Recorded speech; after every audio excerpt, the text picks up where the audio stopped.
the book. You covered! You covered 12! I covered! Follow the show on Twitter at Boston versus the book. How do you like them apples? Bringing you the best insight on sports betting news, Matt and Dave's daily picks, and an entertaining and unfiltered dive into the sports betting industry. Here's Dave Sharapan and Matt Perrault. And here we go.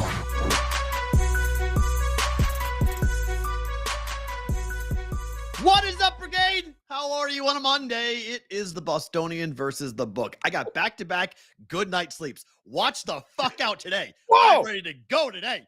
Keith Ayers coming in like 20 minutes. Dave Sharapan, Matt Perrault. We are rocking on this Monday. Picked a good day to watch. Good day to be on live today. I got a lot to say. Every day. Hey, let's go. Where's How are you? Where's your Bruins hat? I can't see. Where's your Bruins hat today? It's okay. I gotta go. I got so much stuff going on today. I gotta go teach a class. I gotta go see my aunt and uncle. Nobody gives a shit about there's any no of hat that. today. I gotta look good today. I gotta have the hair done today, so I can't wear a hat because I have no time to shower after the show like I normally would do. I literally gotta pick everything up and I gotta run out of here. So I gotta go. I gotta look. I got my whole outfit out there already ironed and done, and today's a mess. But I'm in a good mood. So welcome to everybody here watching the show live. And again, you can watch the show, like you say, for the night owls later on Sports Grid. We'll recap everything we did all weekend. Ooh. We spent way too much time together, you and I. I mean, driving to And you and called me from. last night. I couldn't believe it. I was like, what are you calling me last night for? I know. Well, sometimes when I think of something, I got to tell you right then because I'll forget. Yeah. And now we got to explain. You know, we'll explain the UFC and what we did and what a cool event that was for us personally, as well as what it's like to be at the event. And then Sunday, Betfred guys hooked us up in their suite and we went to the game. The Knights played the Canadians. 100% can confirm that there is blue in the Canadians uniform. But Matt doesn't like the baby blue. There's not baby blue He's in the still sticking to Canadians. this, people. Look, he's still. There's sticking no to this. baby I don't know blue. what There to is tell him. dark He's navy blue in the logo. There's no baby blue in the Canadians logo. How about that guy that was in the section Stripes. next to us with that colored jersey on? We're going to get to that in a second. There's a Canadians jersey throwback that's worse than the Steelers Bumblebee jersey. It's bad. It's terrible. But the event was fun, Yeah. and we got to see some people there about some things and had a great time. So thank you to those guys. And, the brigade got to follow along with us both on the socials, in the Discord. Again, where's the Discord? If you want to join it, tell them at the top. bvbshow.com/chat. See, he knows it.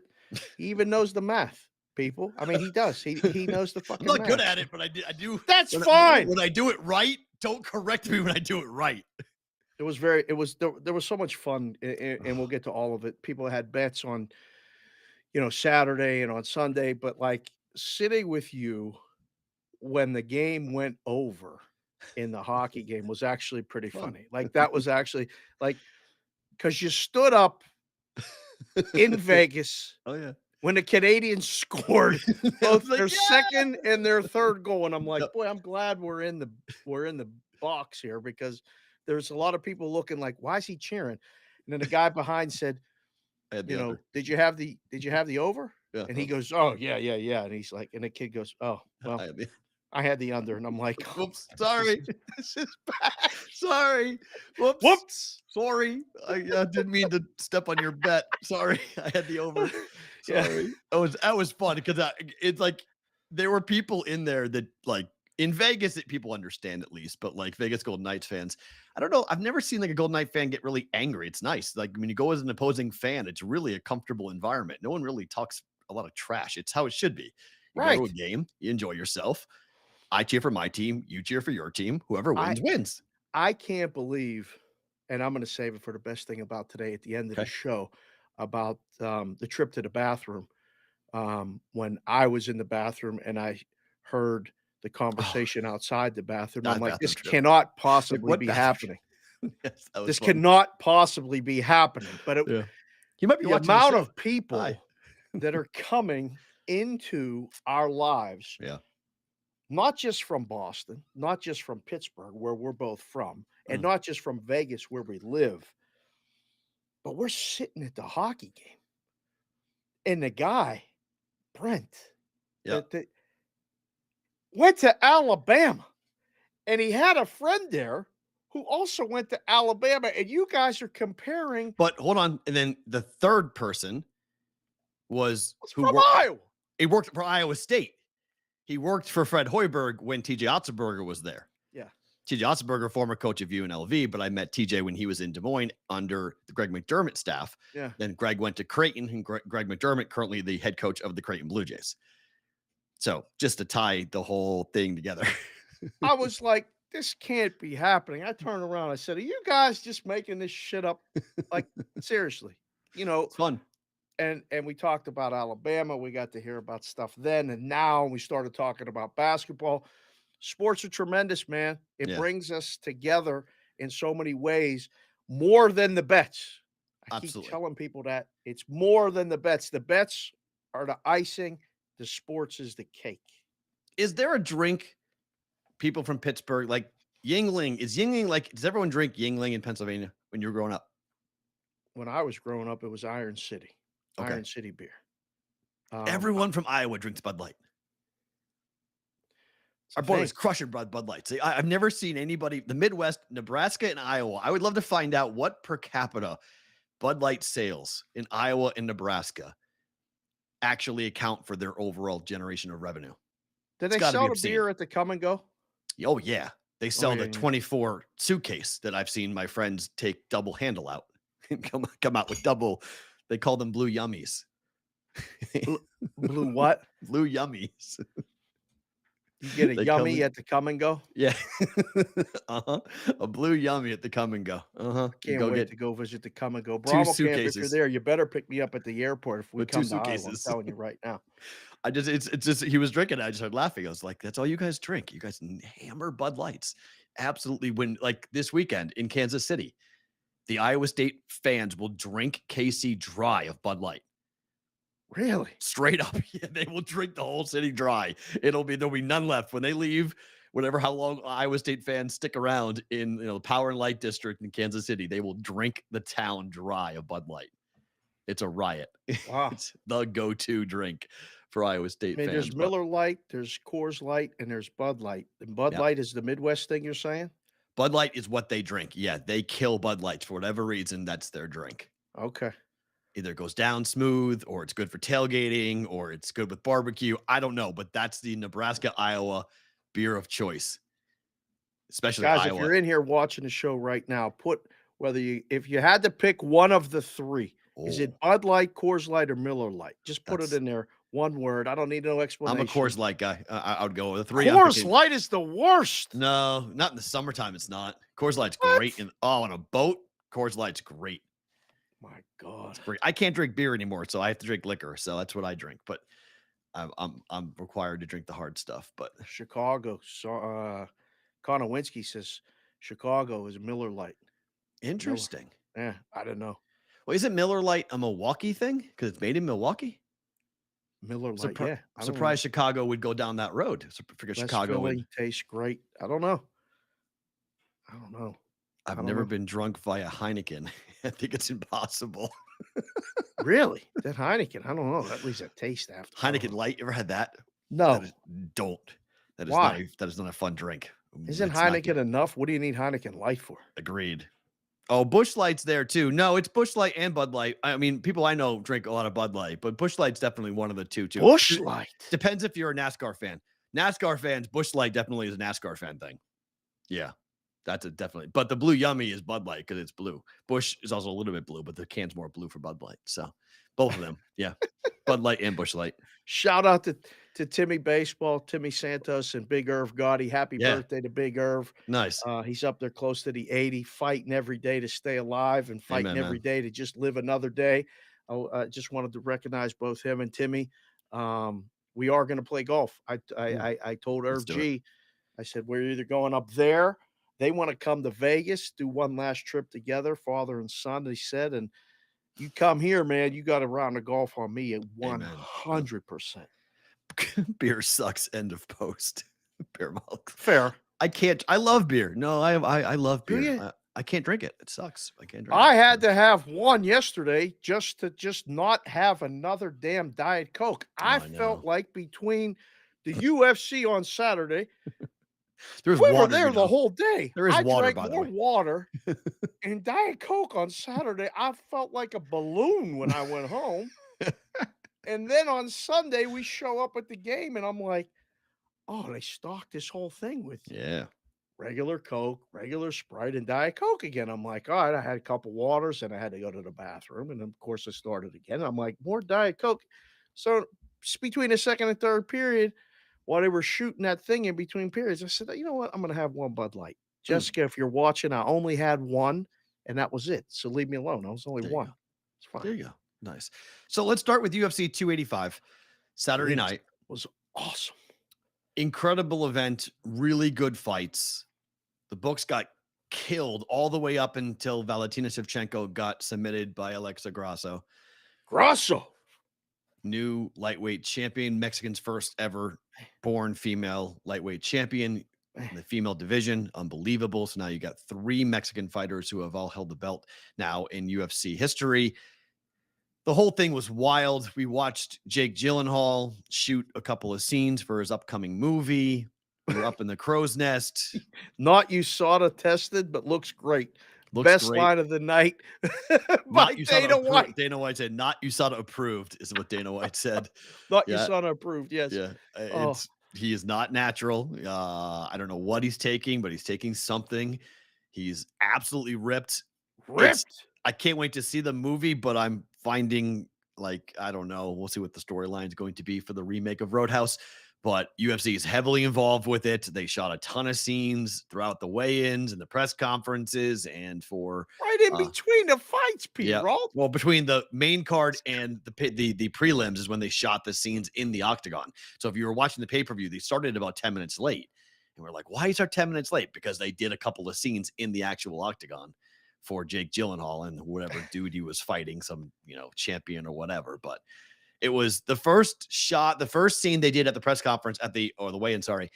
It was believable. It was good. They did a second take and it sucked. It just shows you that, like, when people know what it's coming, it's hard to fake the energy. Like, it's right. It was bad. It was like, they'll use the first take. They're not going to use the second take for that. But what'd you make of John Jones's performance? Oh man, the whole thing was electric. Just the whole vibe, the lead up to the main event, to the pay-per-view card, the different things that we saw. We'll get to the nickel and the dime and all the other stuff, how cool that was. But the John Jones performance was just that. It was didn't fight for 3 years. We don't know what to expect. Blah, blah, blah, blah, blah. It's a wrap in 35 seconds.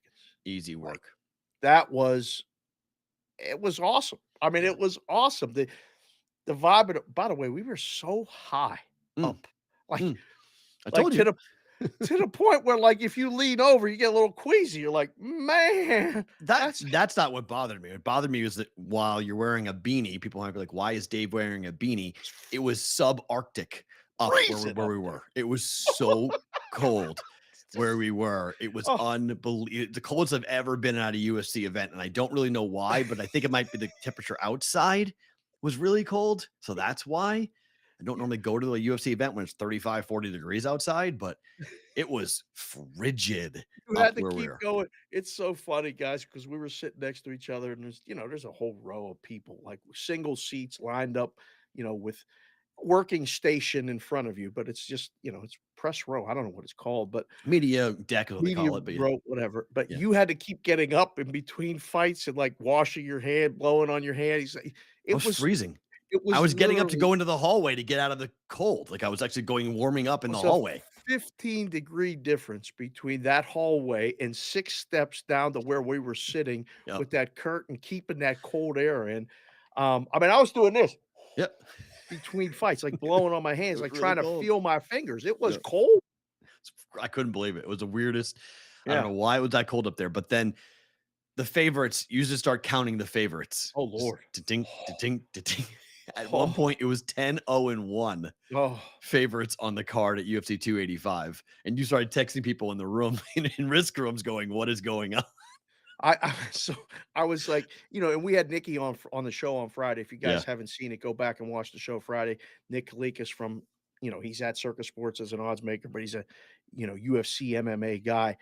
Talked about it a little bit. I was trying not to bother him, but I did text him. I texted a couple other guys that work in rooms. I'm like, how bad is it? Like, what's going on right now? Every favorite one, and the one that was a pick 'em, she closed the favorite minus 115 in a couple spots. I was like, oh my, this is crazy. And then that Grasso fight, that place, it Nickel was cool because everyone had him. Right. Like, and everyone had him by submission. But that when she came in and that Mexico, Mexico chant started, I was like, whoa, what everybody's up now. And we thought Valentina Well, it's so interesting because on Twitter, I was texting with a couple people and going back and forth with people, and it is really true that the public takes flyers on big dogs all the time. And so the vast majority of people in that room at T-Mobile either had one of two bets. Either they had Shevchenko in a parlay, which Right. destroyed everything, or Right. you had Grasso plus 600, plus 500. Or plus as high as 850, 750, 700. That thing came down Yeah. as the fight got closer because you start to realize, like, when you're in a room, you're like, oh, now what are we going to do here? Because the number the parlay liability keeps piling on to the straight bet number each time you grade a fight. And you're like, oh gosh, this just became a six-figure decision Mm. when it was really, I don't know, 20,000 or whatever. And then I was worried that there might be a little bit of a letdown right when it happened when she won in the building. Yeah. It just piled onto it. No, because the return of John Jones. I mean, I've seen that happen before where the co-main event is a shocker. And so it makes the main event not have as much significance. But when it's a big fighter, when it's a big card headliner type of fight, like we had with John Jones's return, it doesn't matter Yeah. what happened. Any fight beforehand, it doesn't matter because John No. Jones is coming in. Because the difference with UFC and boxing is that everyone watches the prelims and the undercard in UFC because they've done a great job of marketing their talent, but also because the fights are entertaining and there's some storyline that you may have been aware of going into the fight. The headline fight is always the main event. It's always the big thing, but the boxing main event tends to go 6, 7, 8, 9 rounds.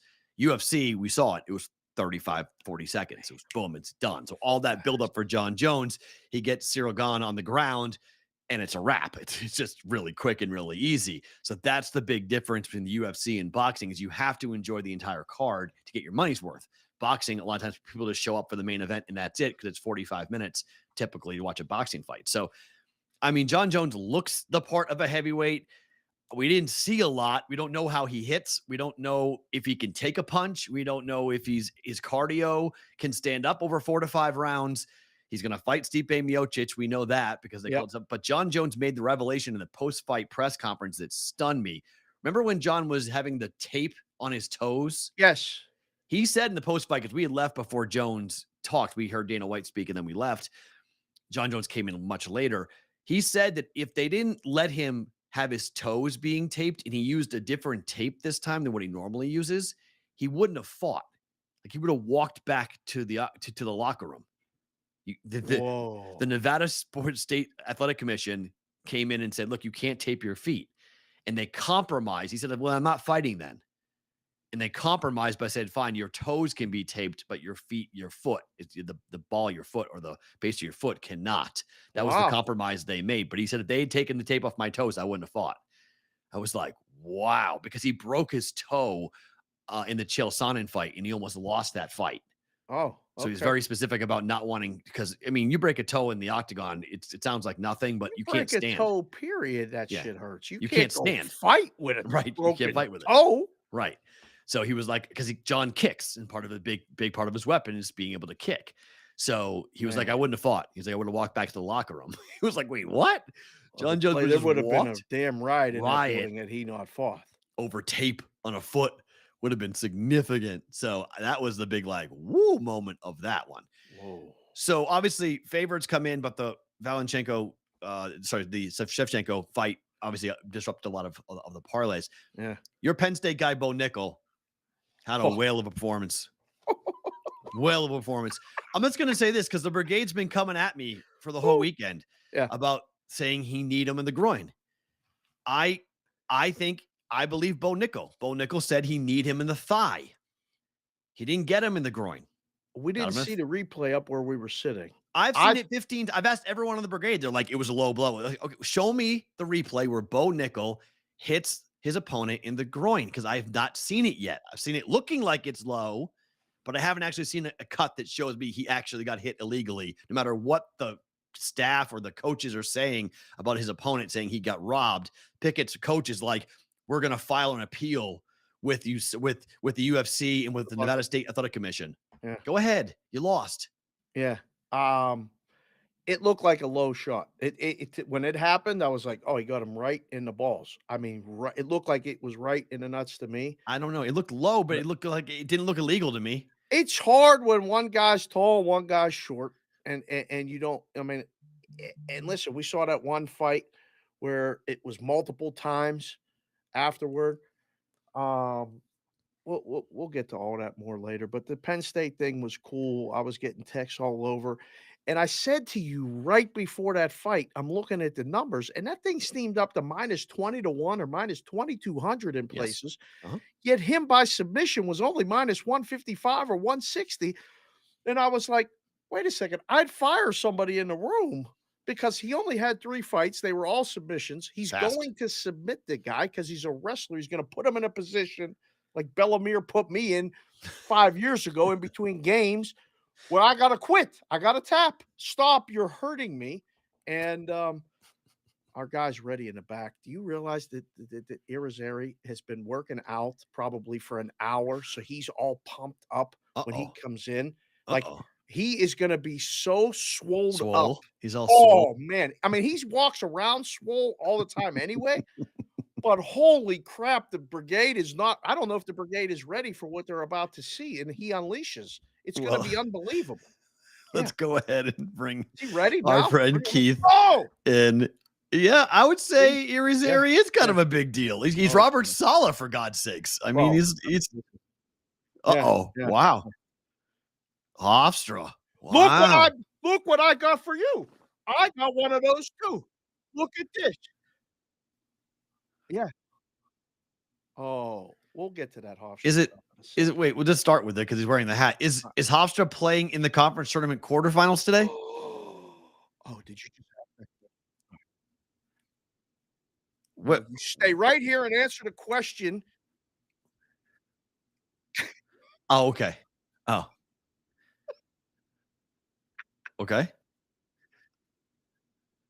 Oh, okay. Yeah, it was, and I'm not. This is not hyperbolic at all. No, it was the most impressive thing in the history, ever. Yeah. Okay. So they play UNC Wilmington today, and they're 7.5 or 7-point favorite. Yeah. The brigade is always looking for winners, losers, and different things. I mean, Hofstra on the money line today is a play, is it not, Irizarry? They're going to win today. They're going to win today. Are they going to the dance? Is the question. I feel confident. Yeah. I do. No matter who wins, whether it's Townsend or College of Charleston, you're confident that tomorrow in already Washington, already beaten both of them. Does that factor into your breakdown of the game? Do you look at that as a person who's now in the betting space, or even just a person who's a fan, and go, we're good. We already beat him. Or does that scare you? No, it doesn't scare me. What I like is Matt's clearly looking up some Hofstra stuff. He goes, they are good. I don't know if they're good, but they're 16-3 ATS in conference. Yeah. That's pretty psychotic. Yeah. So all right. So again, I went to Hofstra, so obviously I root for them. But to be fair, they have the 2-time conference player of the year, Aaron Estrada. He's the best player in the conference. They have a very deep team with a couple of like juniors and seniors. Speedy Claxton is their coach. Matt, I know you know his name. You remember him from NBA days. Also, he has the best sneakers in the game. His sneakers are great if you care about that kind of thing. No. Yeah, no, they're really good. They're a very good basketball team, and Charleston is very good though too. So assuming Wilmington's not though. No. Hofstra's going to win today. Wilmington's 3-6-1 ATS over their last 10, 1-4, 7-10-2 in conference. And you got a line that's a little bit, 7's a little bit of a, I don't love 7, but I don't hate it either. Yeah. If I was allowed to bet New York schools in New York because they block you, I would bet Hofstra today. Yeah, this might be a parlay piece, like the kids say. Now they Right. use Hofstra money line as a parlay piece. With Yeah, it's fair. else. I mean, it's 8 at Ken Palm, so it's not horrible. At 7, I don't hate the bet at 7. You get a little point of value there, but 9-1 over the last 10 games for Hofstra ATS. They're red hot. They're rolling through people. I mean, they've only failed to cover 2 times in 2023. Yeah.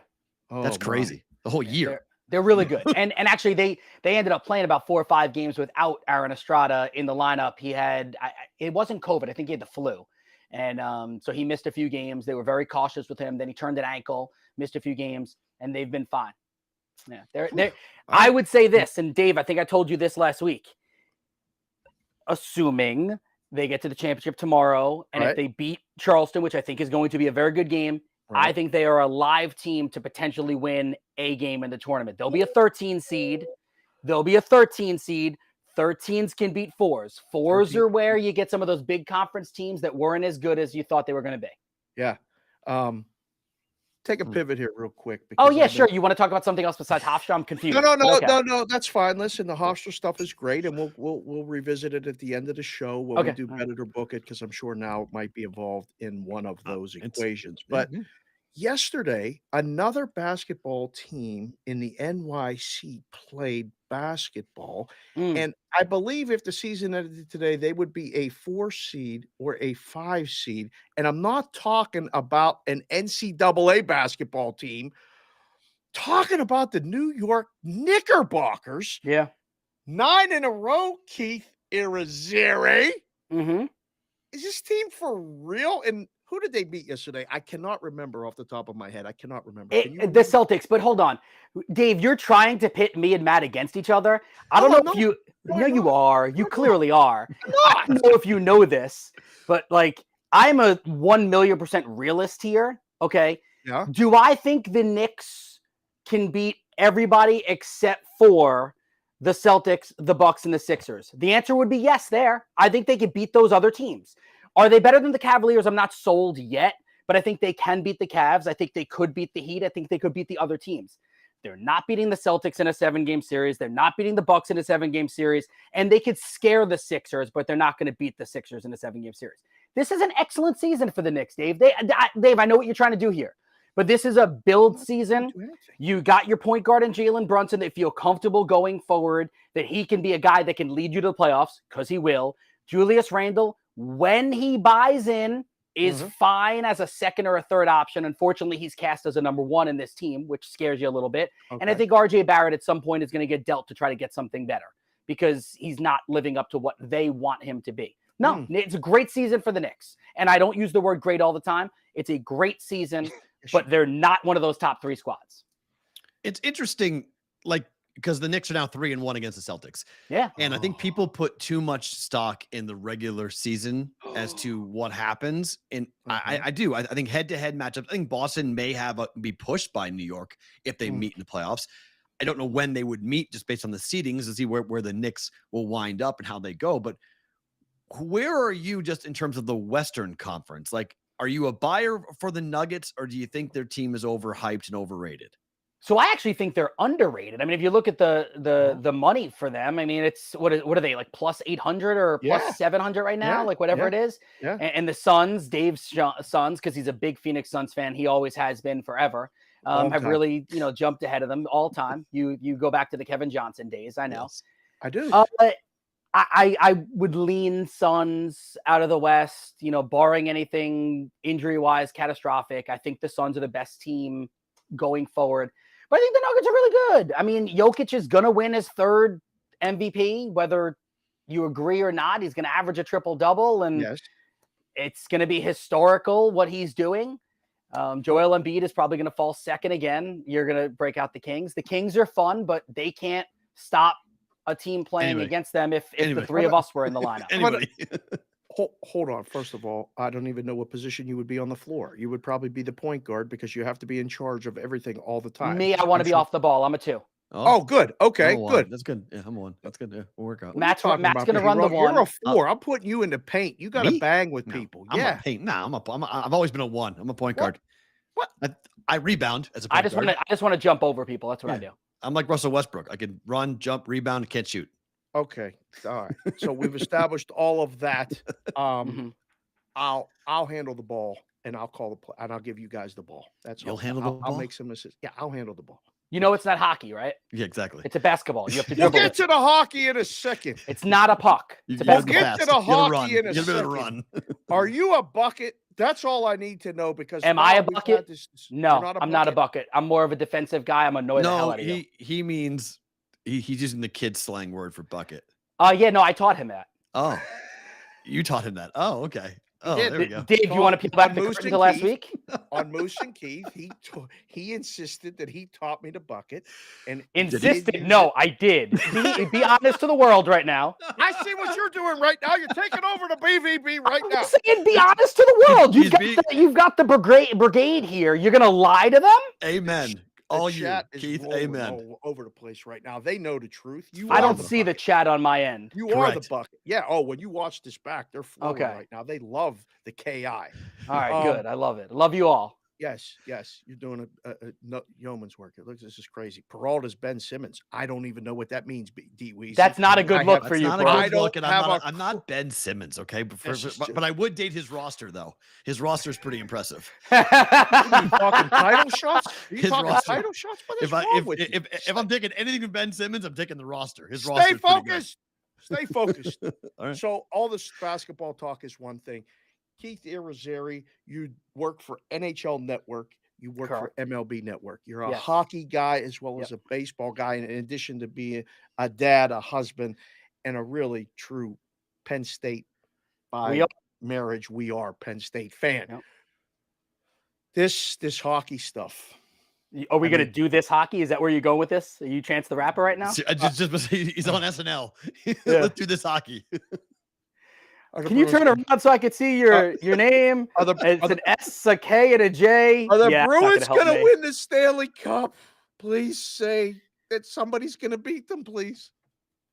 So, all right, I'm gonna give you the reasons why they won't win it. Okay. good. Hold on, Perrault. Let's go. Hold on. All right, let's go. Let me write these down. Hold on. Let me get All my right. pen. Go ahead. Go. Many players get injured. Many? Many players get injured. Oh, boy. Okay. That's one way they lose, right? Okay. Yep. Keep going. They choose not to play the playoffs. They just go, you know what? We won the President's Trophy. It's good. I'm out. Okay. Uh-huh. And the third one is, Dave, you dream it up. Yes. I mean, they are so much better than everyone else in the league right now. Like they are, again, you guys can do all the stats and they're on pace for the most wins, on pace for the most points. President's Trophy hasn't been won since the Blackhawks did it in the 12-13 season. The whole curse is there. This is the team that breaks the curse. I'd be shocked if they lose. Again, if a lot of players get hurt, well, we revisit this and you guys say, wow, Keith was a genius. Players got hurt and the Bruins lost. Right. But how do they not win?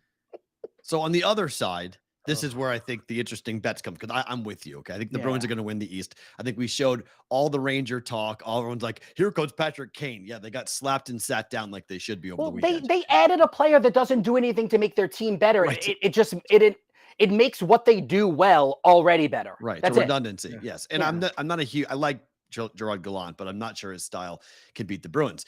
So I mean, the Hurricanes are going to be in the conversation. Tampa Bay, though, what is going on with the Lightning? I mean, this team lost 5 games in a row for the first time since I think the 14 season. John Cooper benched his star players over the weekend for the third period. They didn't record a single shot yesterday. They got beat 6-0. Sorry, in the third period. Yeah. 4 shots in the second and third period, 4 shots combined. Yeah. Lost 6-0 to the Hurricanes. Is the reign over? Is this it for Tampa? So I don't think it's over, but I will tell you that last week on NHL Network, when we were talking about the potential Lightning Maple Leafs matchup, I took the Leafs to win in the opening round. You did? The curse is going to be over for the Leafs. They're going to finally win one. They are. Can the Leafs I like what they did straight down the middle. Can the Leafs They're win tough. more than one? No.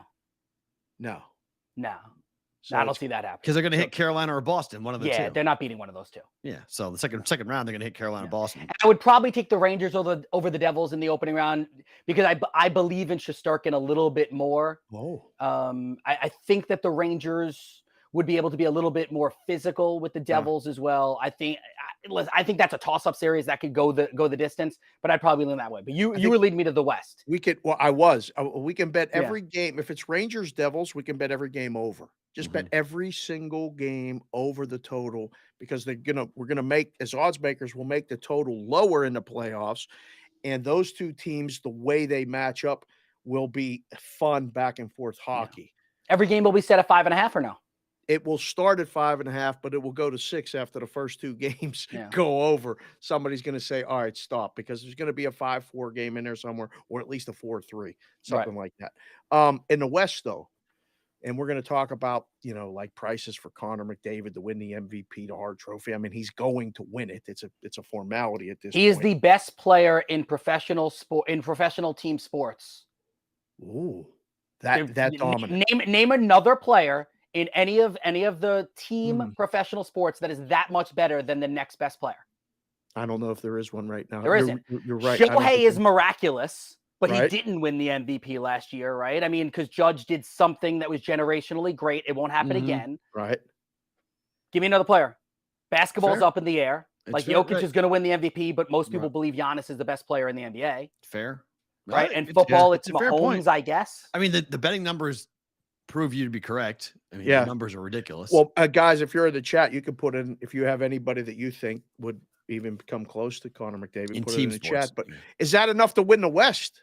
Edmonton's not even the favorite team in the West. No, I mean, listen, I think the Avalanche, I think the Vegas Golden Knights did a few good things. I think the Quick thing is sneaky. I know that he wasn't very good this year. And maybe I'm being swung over by the people that I was talking, like Kevin Weeks of the world that I work with, that is telling me that Jonathan Quick is going to turn it up a notch. Well, he was great in periods 1 and 2 yesterday. He was, and then he got old. Then he remembered he was Jonathan Quick in the third period. Yeah.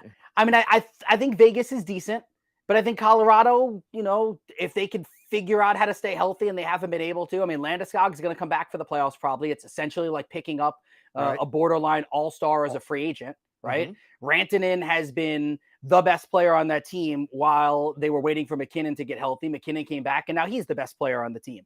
Cale Makar, if he can get through all the head stuff, then he's going to be fine too. And he's the best defender in hockey. So the Avalanche theoretically should represent Dallas. Nobody's saying. Yeah, I'm on Dallas. So quiet about Dallas. Like, he likes Dallas. I kind of like Dallas. You give Dallas any shot?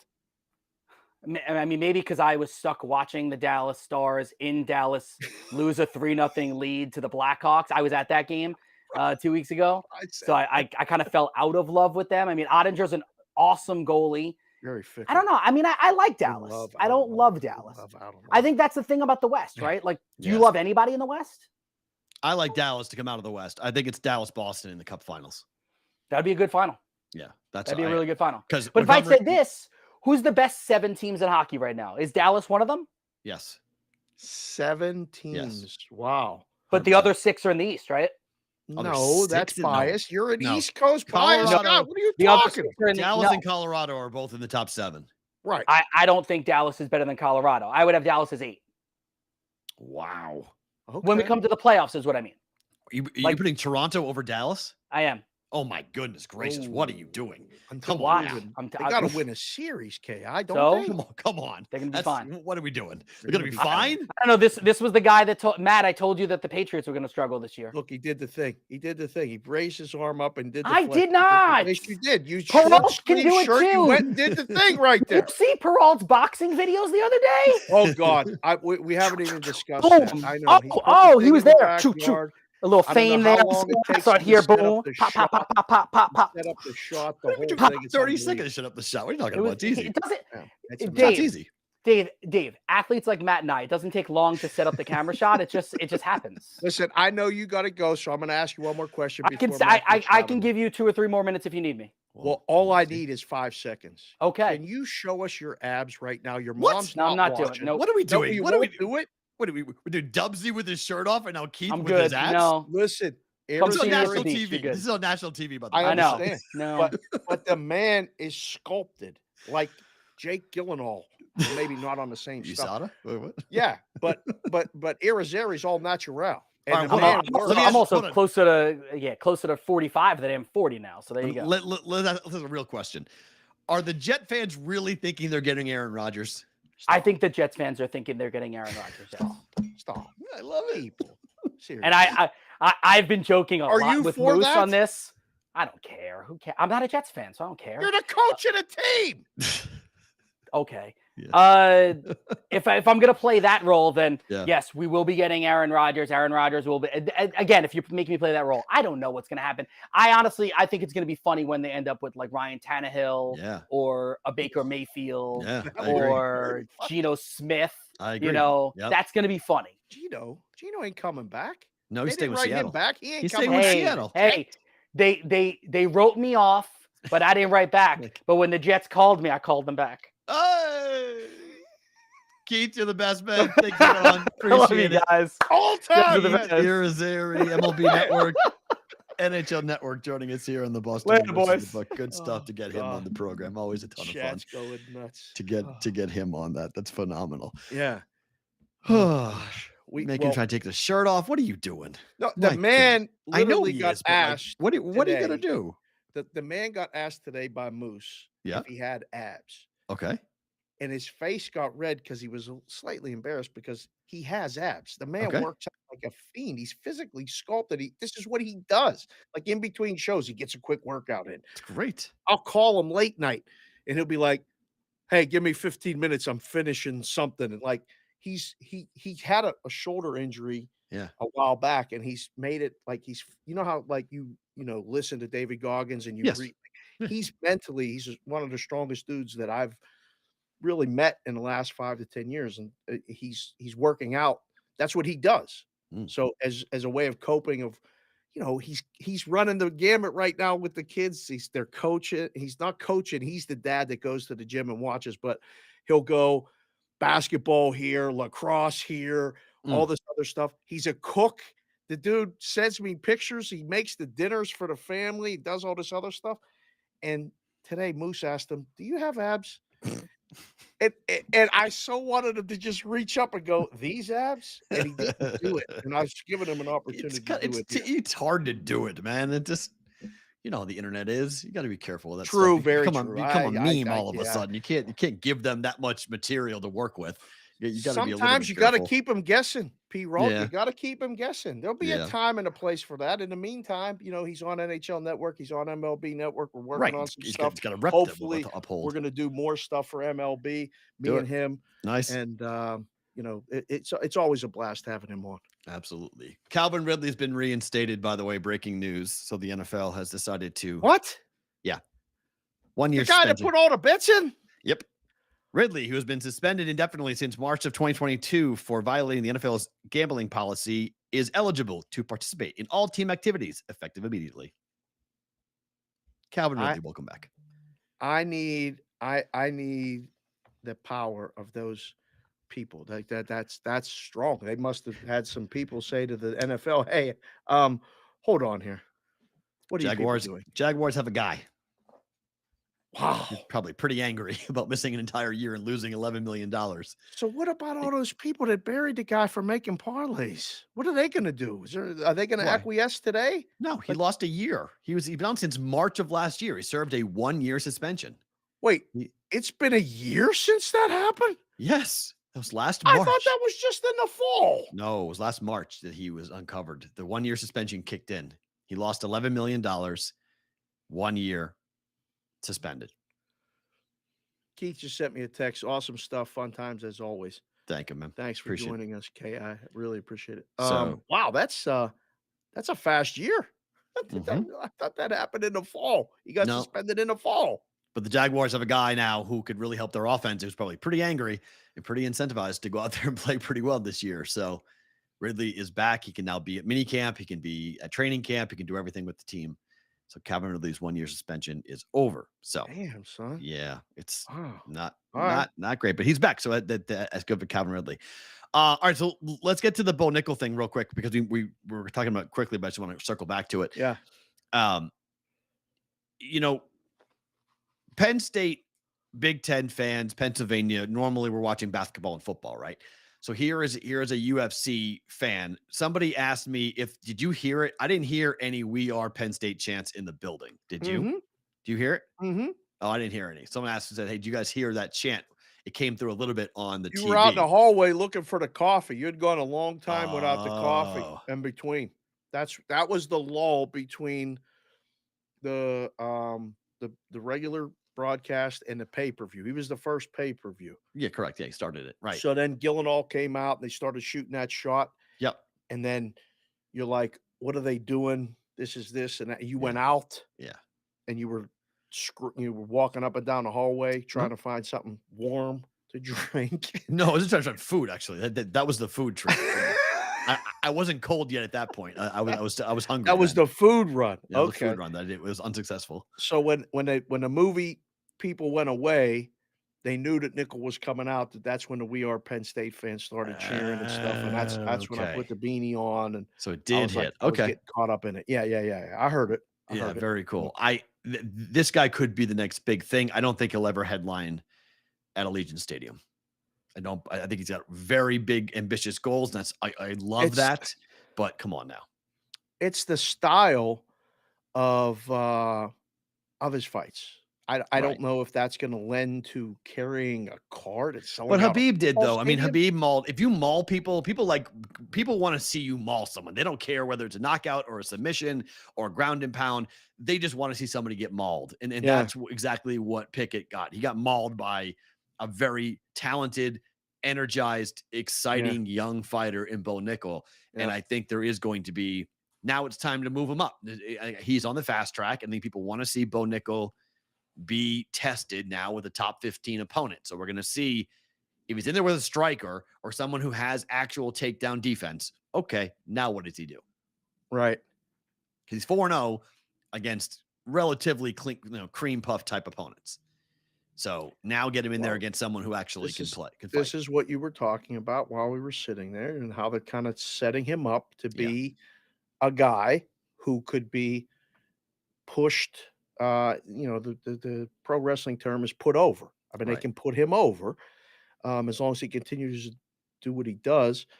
It was funny. Somebody just put it in the chat. Jay Park just put it in the chat. Zombie Nation with We Are Penn State chants is the opening to every PSU event. It is. Right. And that's when you heard it and you're like, wait, do they do this all the time? I'm like, this is the whiteout thing. Yeah. They started doing this. I knew the song. I was like, this is a Penn State song, right? He's like, yeah. I was like, okay, this is a Penn State song. Yeah. That's okay. I knew that they played it during Penn State games. I wasn't sure if was it the Penn State song? You're like, yeah, this is the Penn State song. I'm like, okay. So his walkout music is Penn State music. Right. And here we go. So I think he'll fight quick. I think he'll fight in July here in Vegas. I think he'll be part of the International Fight Week. Oh, for that card coming up here. And it's going to be a huge card. And it makes perfect sense. He didn't get touched. I mean, John Jones and Bo Nickel didn't have a scratch or a sweat bead on them. They did not even sweat.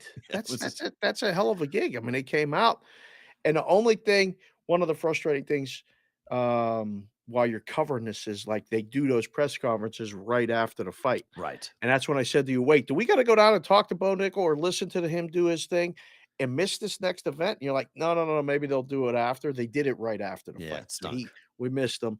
But I think it's going to be fun to see. And having the Penn State ties, 3-time All-American wrestler, it's really Penn State people love one of their own. Of course. He's one of them. Yeah. It's awesome. It's very cool. So Sunday, we got an invite to go to the Betfred Sportsbook Suite at T-Mobile Arena. We did. To watch the Vegas Golden Knights take on the Montreal Canadiens. Yes. That was a lot of fun to go up there and be at T-Mobile. So we spent a lot of time at T-Mobile on back-to-back nights looking very, very differently, obviously. One set up for an octagon, one set up for a hockey game. But it is fun to watch the transition in the changeover. I got a chance to meet Chance. That was very fun to go. That was great. Hang out with Chance, and Chance was cool. He was cool. So we got a chance to little fist bump there. And the food is, as you would expect in Vegas, it's tremendous. So that was for those of you watching the show right now and watching it later. Take a peek at that guy behind Perrault's right leg. My hip. Yeah. And look, he was wondering that entire time, who are these two jagoffs? And why are they in here? And what are they doing right now with the mascot and the cheerleader? Yeah. He They was could not have been happy. nicer. Oh, I yeah. wanted to take a picture of Chance eating my head like he did with that other woman that was in the box with us. Poor. She didn't really like it. Like She was not happy with She did that. not like it. She's like, that hurt, by the way. Yeah, he went over a little aggressively and he messed her hair up, which both things you don't do. Like She was not happy. those are not good things to do. So, Yeah. but I Well- wanted to do that and I apologize. So to the brigade, to Why? the show, I did not have a BVB hat on me to wear it's for the fine. photo op. That's fine. You can't So, bring multiple hats to a hockey game. You'd be like a lunatic. Come Yeah, on. it didn't occur to me to even think to Yeah, do yeah. that. But it also didn't occur to me to wear a Boston Well, fucking of course. What am I wearing? Wearing one. I had a Vegas Golden Knights shirt on, so I was wearing the part for Vegas. But the Bruins just won their 10th game in a row. They just slapped around the Rangers, and I wasn't going to wear. I mean, come on. It's the Montreal Canadiens. They're having a horrible season. Just want to remind all of them what it's like to suck. Is It's that beautiful. why you wore it? Oh, yeah, of course. Not wearing anything else. You just walk in and there's the Bruins hat to just remind them what you're not. It's beautiful. Montreal's going to circle the drain. But the third period, crazy third period, it was 3-0 going into the third period. And I'm like, man, we all said it. Like, Montreal's got to score one. And then Montreal got one. Yeah. Then they got two. Yeah. It was like, wait, whoa. Well, And then Vegas got one. It and was then you were fine. 4-2. Yeah, And then it was all fine. of a sudden, the third goal from the Canadians was the shocker for the thing to go over. It's like, Yeah. whoa. Do you think Jonathan Quick is going to be that big of an upgrade? Well, you need a veteran goalie. You Like, do. it's very, very difficult, especially for the gauntlet that the Knights are going to have to travel through the Western Conference to not have a backup plan. There's no backup plan until they got Jonathan Quick. It was going to be like, oh, we're going to piece this together. The Hill and, kid, or right. I mean, it was all You know, unproven Hill's talent. going to play. Logan Thompson's hurt. Yeah. Like, apparently he's not going to be able to get ready and come Right. back and be an option even to back up.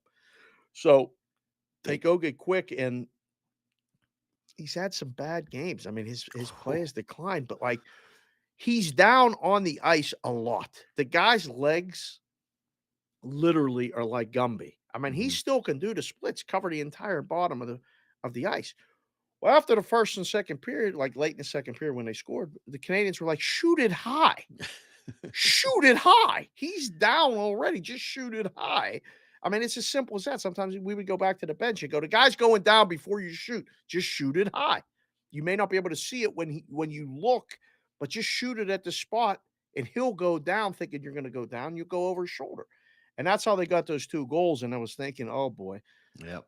that would have been a crusher for them not to win in Yeah. his debut last night because the crowd's behind him. Yep. The Give a team's huge behind him. ovation. Huge Huge. ovation when he got introduced. The crowd went nuts Yeah. for Quick. Yeah. Which is good because I mean it's not the same thing, but it's a little bit because Marc-Andre Fleury was a proven commodity, was a cup-winning goaltender. Whoa.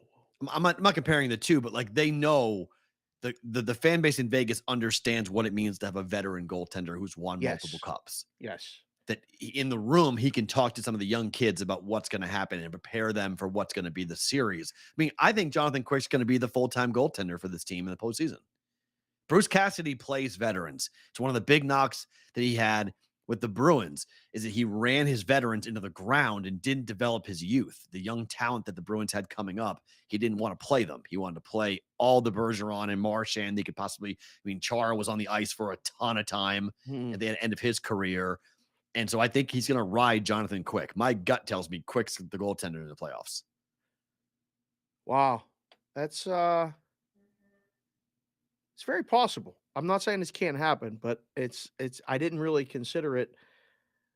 And now that you kind of talk it out, I think that would make a lot of sense. The upcoming road trip, who just put it in the chat? Somebody just put it in the chat. Chris D just came in and said they got a big road trip coming up. Vegas they're a better road team than a home team. We'll see. This will be a good indicator who he feels more confident in playing Fair, yeah. with this road trip. If they alternate, I thought obviously he hasn't decided. If the same guy plays multiple times, especially in a row with a day off in between, because the back-to-back is what right now you're still trying to get your position solidified. But if your position is not really changeable, like Tampa and Toronto, Mhm. they know they're playing in the first round. I mean, I'm saying that Tampa's mailing it in, but like they only have to win an X number of games left and figure it out and then just kind of turn on a switch. I don't think you can do that in hockey, but apparently some Who's people might. who's the better team? Vegas, LA, Seattle, or Edmonton? The top 4 teams in the Pacific, Wow. right? It's all kind of an interchangeable kind of a Well, each one does something better than everybody else, but each one only probably does one thing better than everyone else, right? I think Vegas is Seattle might be the deepest team of all those teams. yeah. I mean, but they stink at home. They're 15, 12, and 3 at home, Edmonton has McDavid, that's all you which need to is know, yeah, and then you right. put Yeah, him with Draisaitl. I mean, they can right. outscore you Anybody. with Yep. anybody. The The oh, Kings are veteran. They're 19-9-2 at home, but they're 17-11-6 on the road, which is okay, not I don't know great. what their identity is, the Kings. Yeah, and in Vegas leads the division with 82 points. They're 21-13-1 at home, but they're 17-6-5 on the road. Plus 26 goal differential. Vegas is as good as anybody in the well, Edmonton's number 1, 30 plus 32. Vegas number Right, 2 at plus 26. right. Kings are plus 3 goal differential. Yuck. I mean, if I was ranking them, I think I would put Edmonton and the Knights 1 Yep. and 2, Yep. and then Seattle not that far behind, and then the Kings. That's the way I would put the 4 of them. I agree. I mean, it's crazy when you look at the Boston Bruins. Not to say I'm trying to fluff the Bruins, but I mean, they have a plus 105 goal differential. They're Plus not even playing 105. today. We're not talking I know, about but the Bruins. just How do you saying, work the Bruins into the because show? I'm talking about goal differential, and the next closest goal differential Damn it. is plus 57. They're Plus they're 105. 50 goals ahead of the second best team? It's Hurricanes. It's Carolina. In the West, in the West, it's plus 45. The Dallas Stars. Bruins are almost 3 times Wait, more. that's the best goal differential in the West? It's plus 45. It's Dallas. Bruins are plus 105. It's just stupid. There's 60 goals. Goodness gracious, is that Plus ridiculous? 60 goals ahead of the West. It's just, it doesn't make a lick of sense. It's amazing. Completely. All right, more on hockey in a little bit. Yeah. Derek Carr is going to the Saints for a $100 million guaranteed. This is why Daniel Jones wants $45 million a year with the Giants. A starting quarterback in the NFL is going to make an average of $40 million a year now. Just a base salary. What's going on? $100 million guaranteed for Derek Carr. God bless him. I mean, that is That's unbelievable. amazing. Matt, pull this off the screen if you would. That's amazing. It's a crazy number. It doesn't make any sense to me. Yeah. That's going on. That Derek Carr is a starting quarterback in the NFL, but does he make the Saints any better? Does he move the needle? Does he move the number for you? No. Right? I mean, it's like, you know what it does? It might change the division odds a little Yeah. bit because it's settled. First one settled. What's Tampa's situation? No idea. Right. What's Carolina's situation? No idea. No idea. Right. What is Atlanta's situation? Similar. No idea. Not really any clue, right? So I Right. think now we got the first one in. You gotta make them the favorite a little bit, right? Gosh. I mean, only because they got it settled. Because But is Kamara playing next year? I have no idea. Right? He may not be. He may be suspended for a year, maybe more. That assault case here in Vegas goes to trial in July. Is bad. July. Yep. Training camp. Oh, God. I don't know. I mean, these discussions, there's so much good going on with sports that are being played right now that just do not enjoy these discussions about football and odds. It used to drive me crazy in the room. I'm like, you guys figure it out and move it. Like, I don't know. You don't know. Let the market tell us. Hopefully, somebody comes in and bets the Saints to win the Super Bowl today. I would love to take that bet. They're not winning the Super Bowl. They're not. I just can't believe he's got 100 million guaranteed. Listen, man, the salaries are all relative. I got into a nice discussion on Twitter. I called it the discussion with Joe Sheehan yesterday Yes. about guys being unrelatable because they're making, I don't know, $40 million a year in baseball, and how Right. people just, they don't go to games because, one, they can't afford it. I mean, Right. people will go to games when they can afford it. It's a luxury item to go Yeah. watch a sporting event. And I'm not saying that the players making that money is a reason why people don't go to games, but now they've become unrelatable.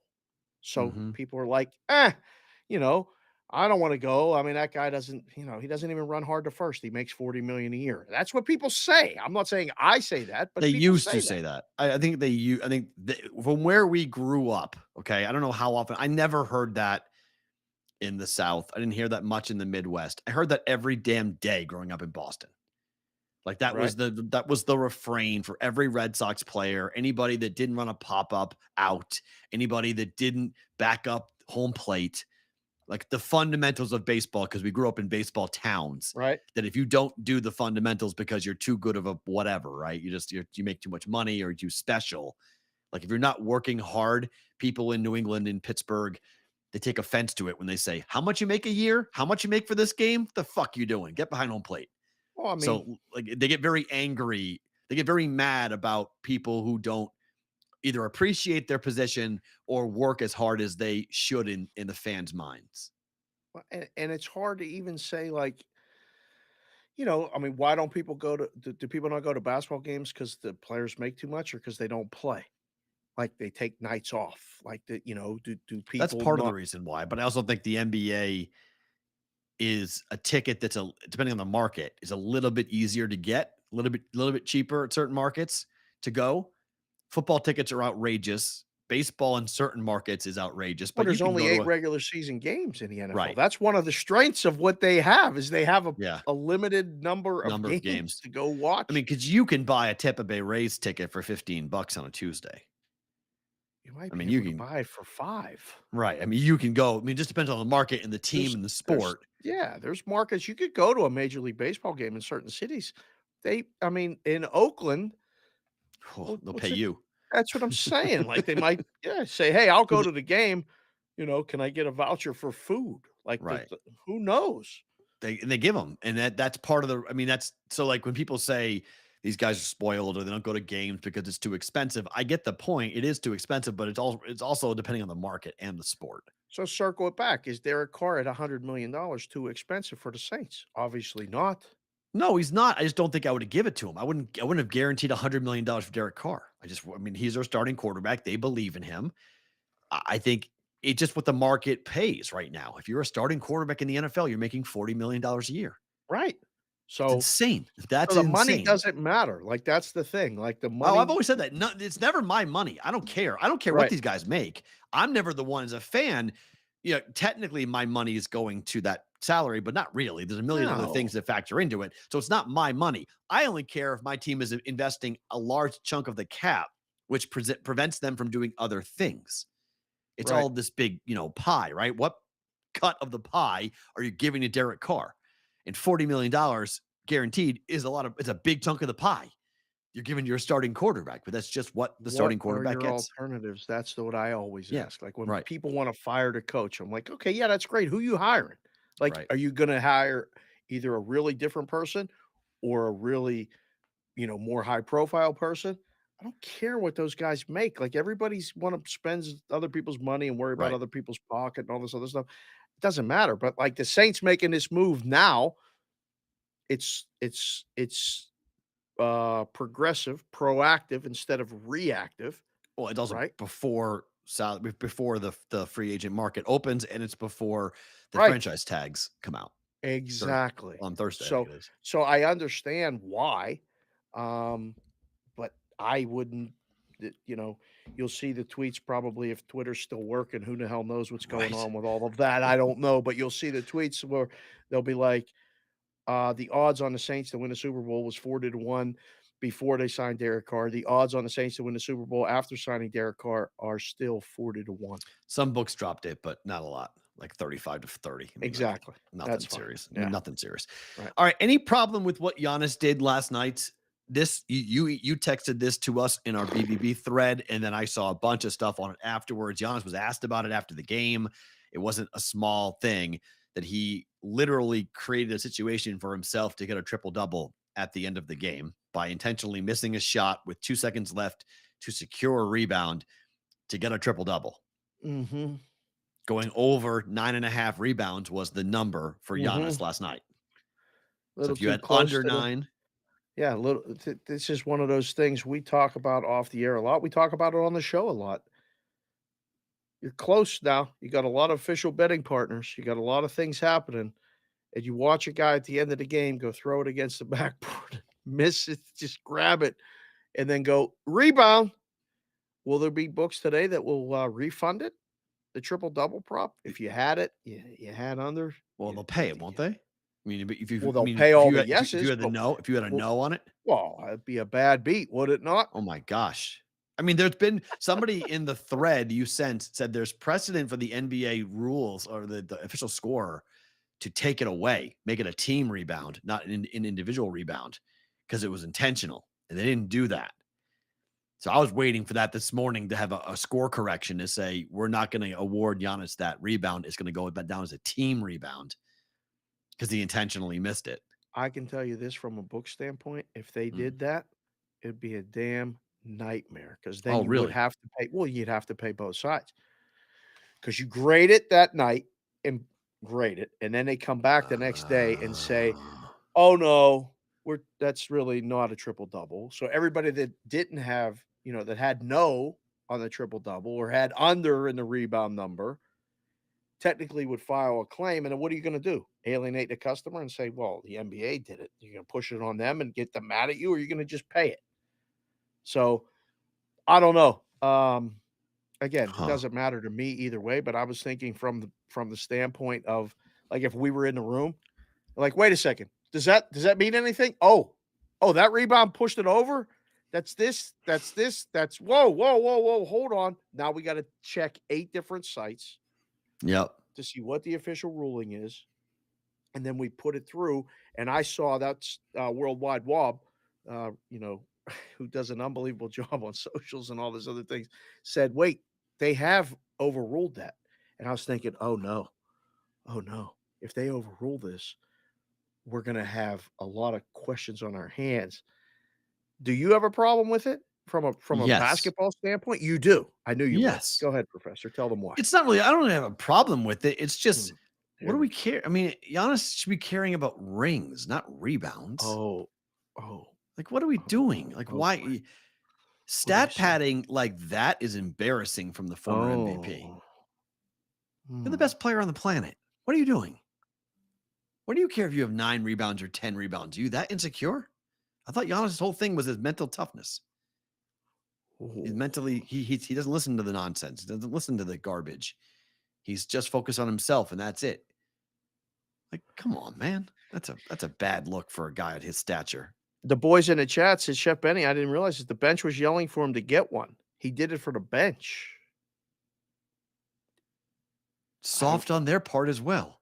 Whoa, look, if you have a chance to go for 50, you go for 50, right? You have a chance to go for 60, you go for 60. Giannis getting a triple-double is somehow like amazing. That's a big moment for Giannis.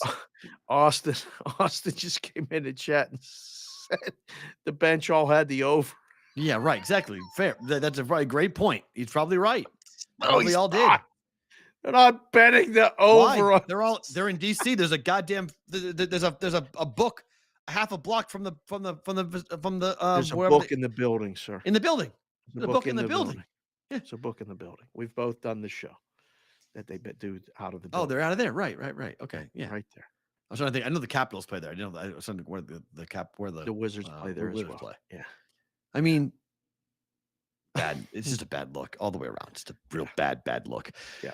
All right, we mentioned this with Keith a little bit, but Boston's now 1-3 against the Knicks, double overtime loss. Ooh. The Boston Celtics showed up last night at 2:30 in the morning to their hotel In in Cleveland? Cleveland. Yep. Cleveland, I gave you a little flash. Do you know love who's this playing tonight for podcast. Boston? Do I know who's playing tonight for Boston? Do you know? Because I don't. Nobody. Nobody. Nobody's playing tonight for Boston. It's 8. They're benching It's everybody. Cleveland minus 8. No one's playing. Brogdon's not playing. Horford's not playing. It was 2.5. Yep. No one's playing. Boston literally is punting this game. It's just a matter of how many points. You want to put a Hofstra Cleveland money line parlay together? Not a bad bet. Whoa. What do you mean? Why is that bad? We talking about Hofstra? Hofstra's not losing today. Oh, Hofstra money line, Cleveland money line. Correct. What the hell's that pay? Even money? Let's see. minus 8. It's a bet that I would make. Let's see. Hofstra money line and Cleveland money line minus 133. Okay. So are we not going to do awful. this chalk parlay bullshit after the Celtics took everybody down on Friday? No, that was a That fun was little a two-bet damn- experiment. And then my team did Every it. So favorite one on fucking Friday except But the the Boston. Celtics minus 11. We And would have had $180 or whatever we would have had Yep. going into this Saturday.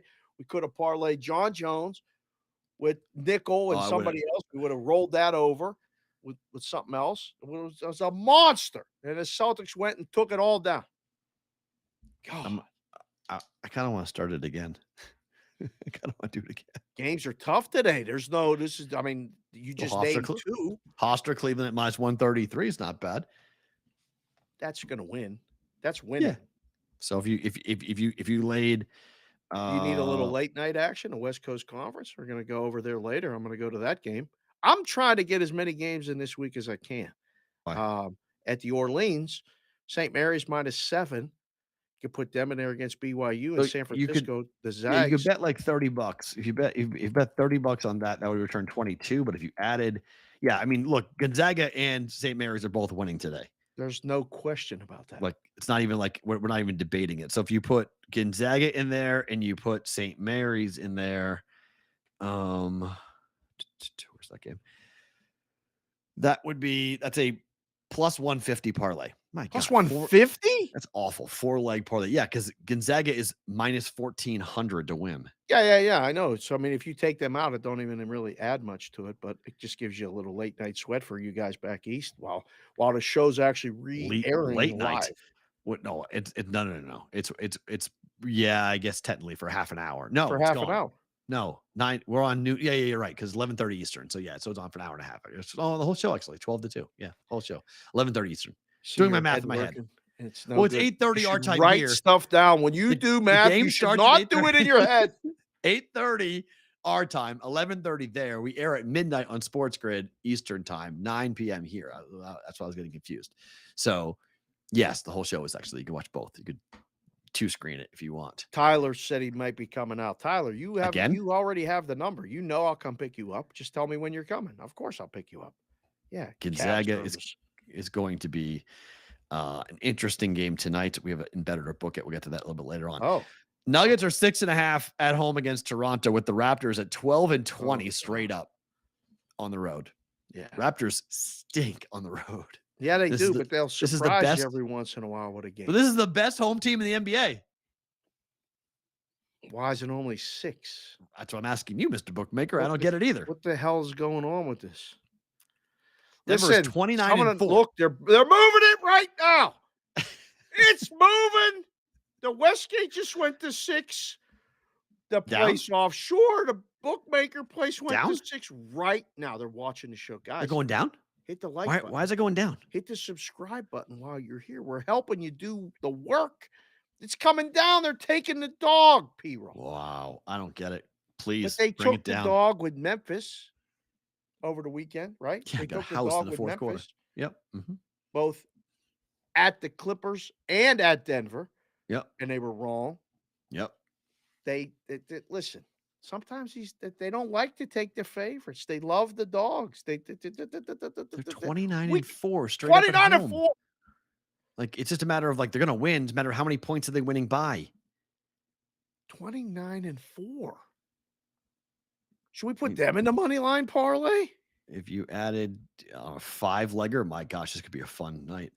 A 5-leg, I'm only betting $20 on this if we do this. Cleveland they locked it. FanDuel locked it. Shit.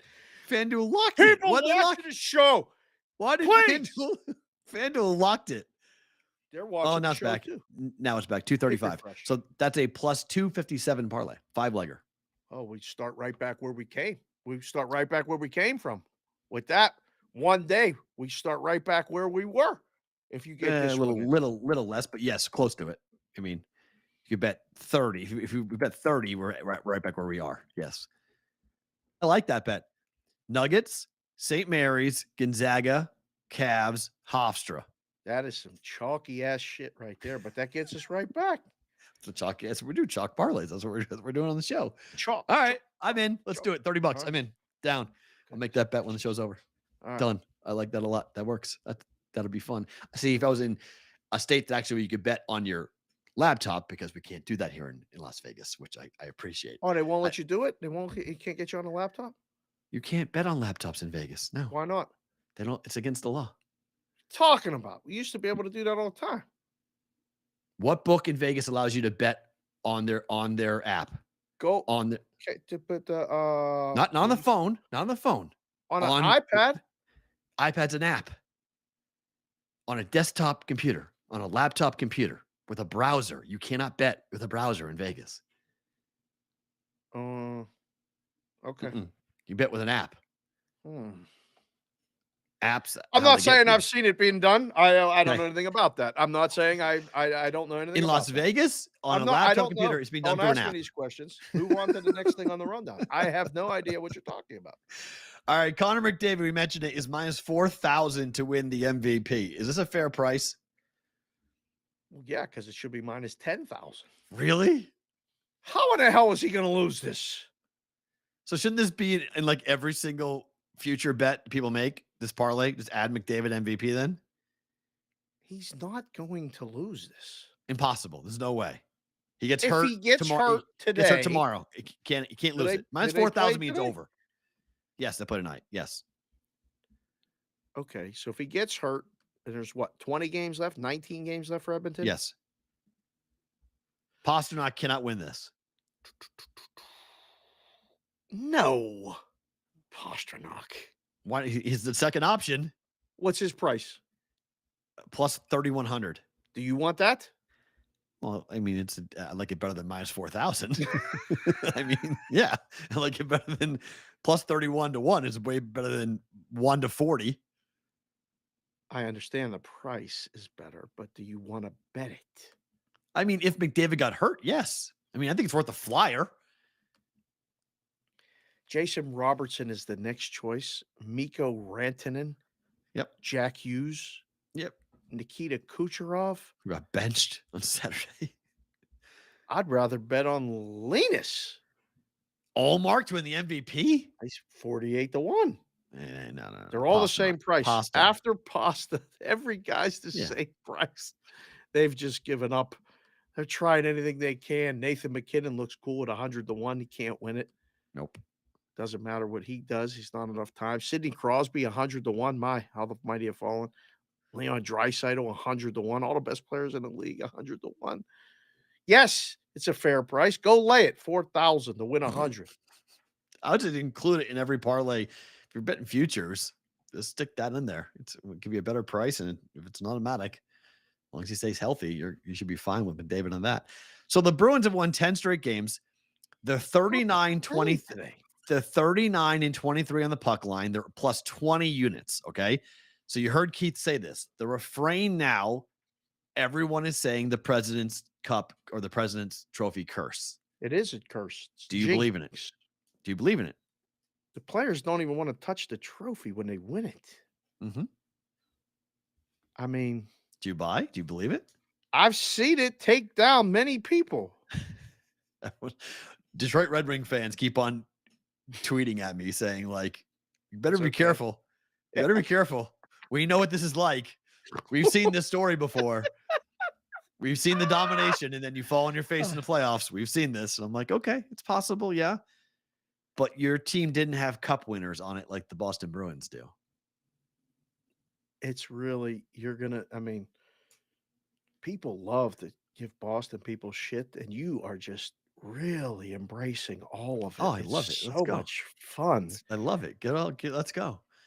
If I could get you a President's Trophy replica and just deliver it to your house, I would. People I don't love believe the in picture of curses. me and you at the game and me pointing to your Boston hat. People put a bubble over what I was thinking because I had to walk through. Him and I parked the car and walked over together, and two people said, "Hey, Bruins." I'm like, "They're not playing today. Why are we talking about it?" Now we're talking about them and the President's Trophy and the curse. 20 games to go. I don't believe in it. Do you believe in it? No, I don't believe in it.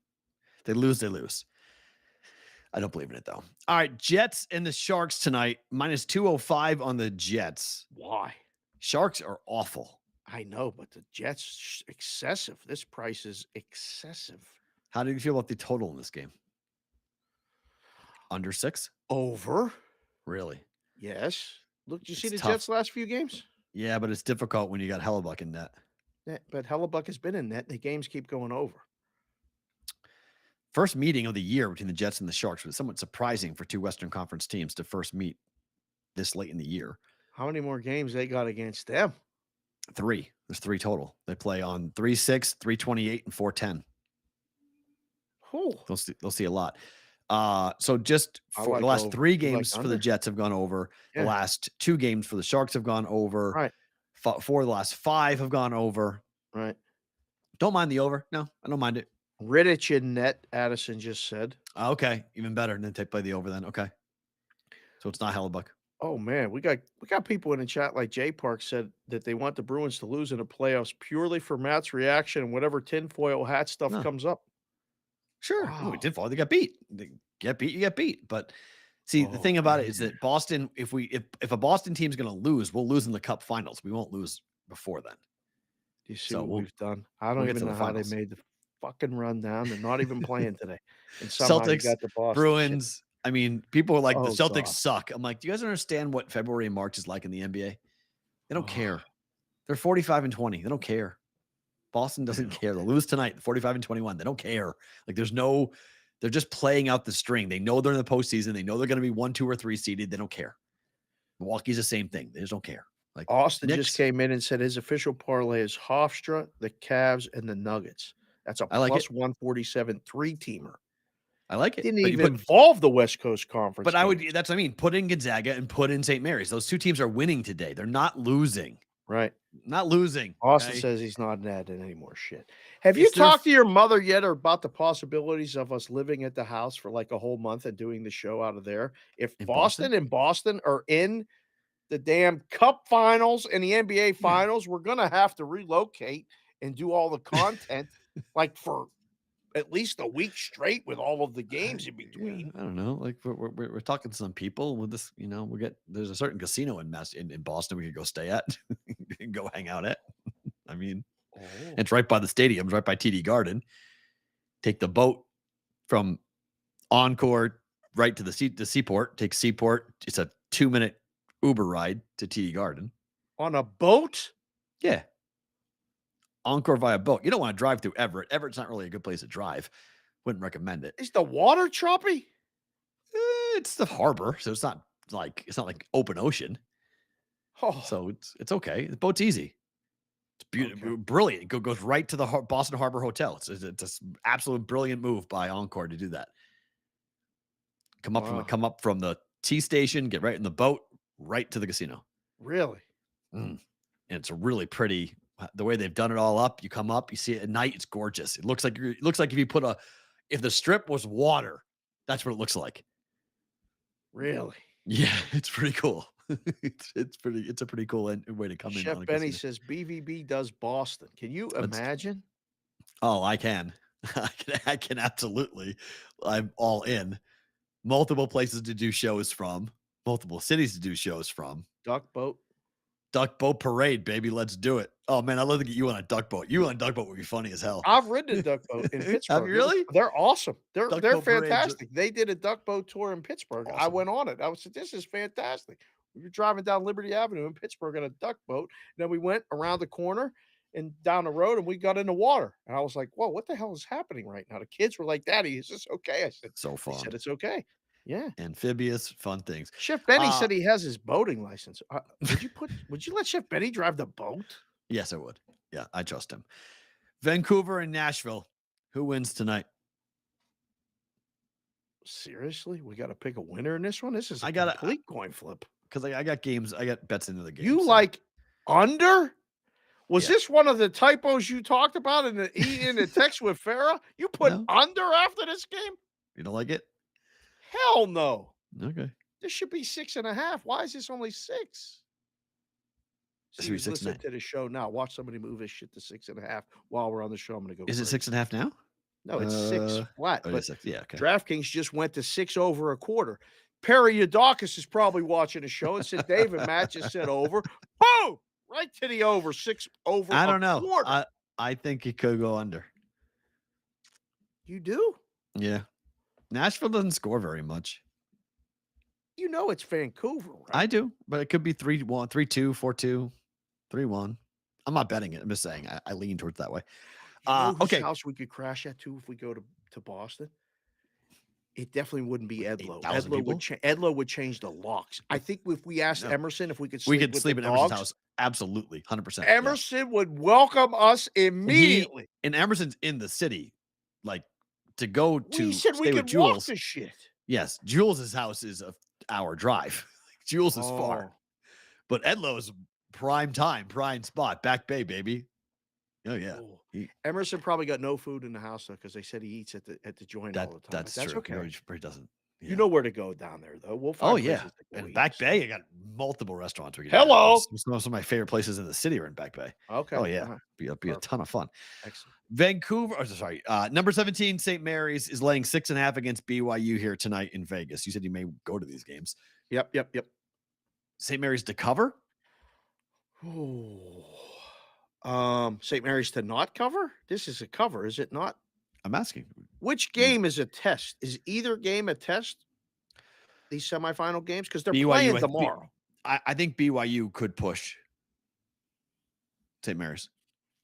Not hard, but I think they could push them.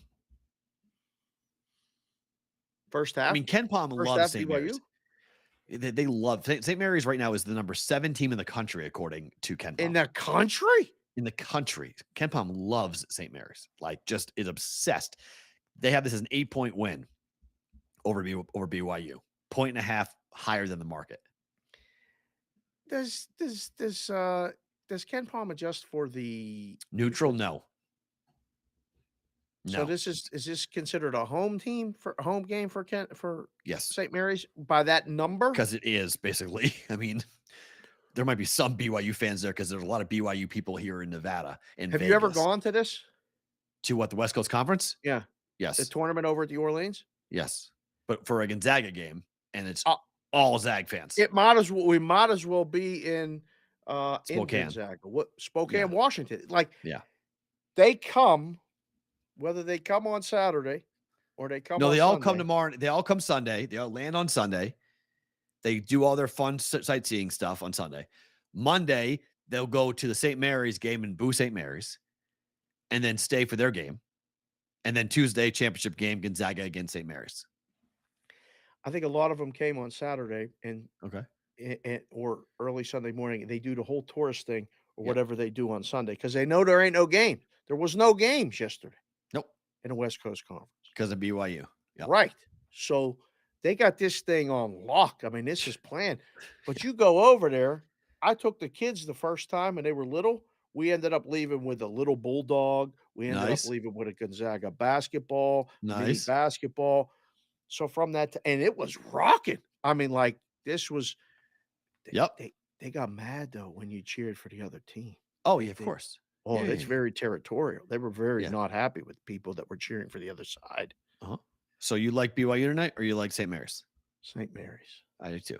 Gonzaga's laying 14.5. It was 15.5 last night. against San Francisco. Yes.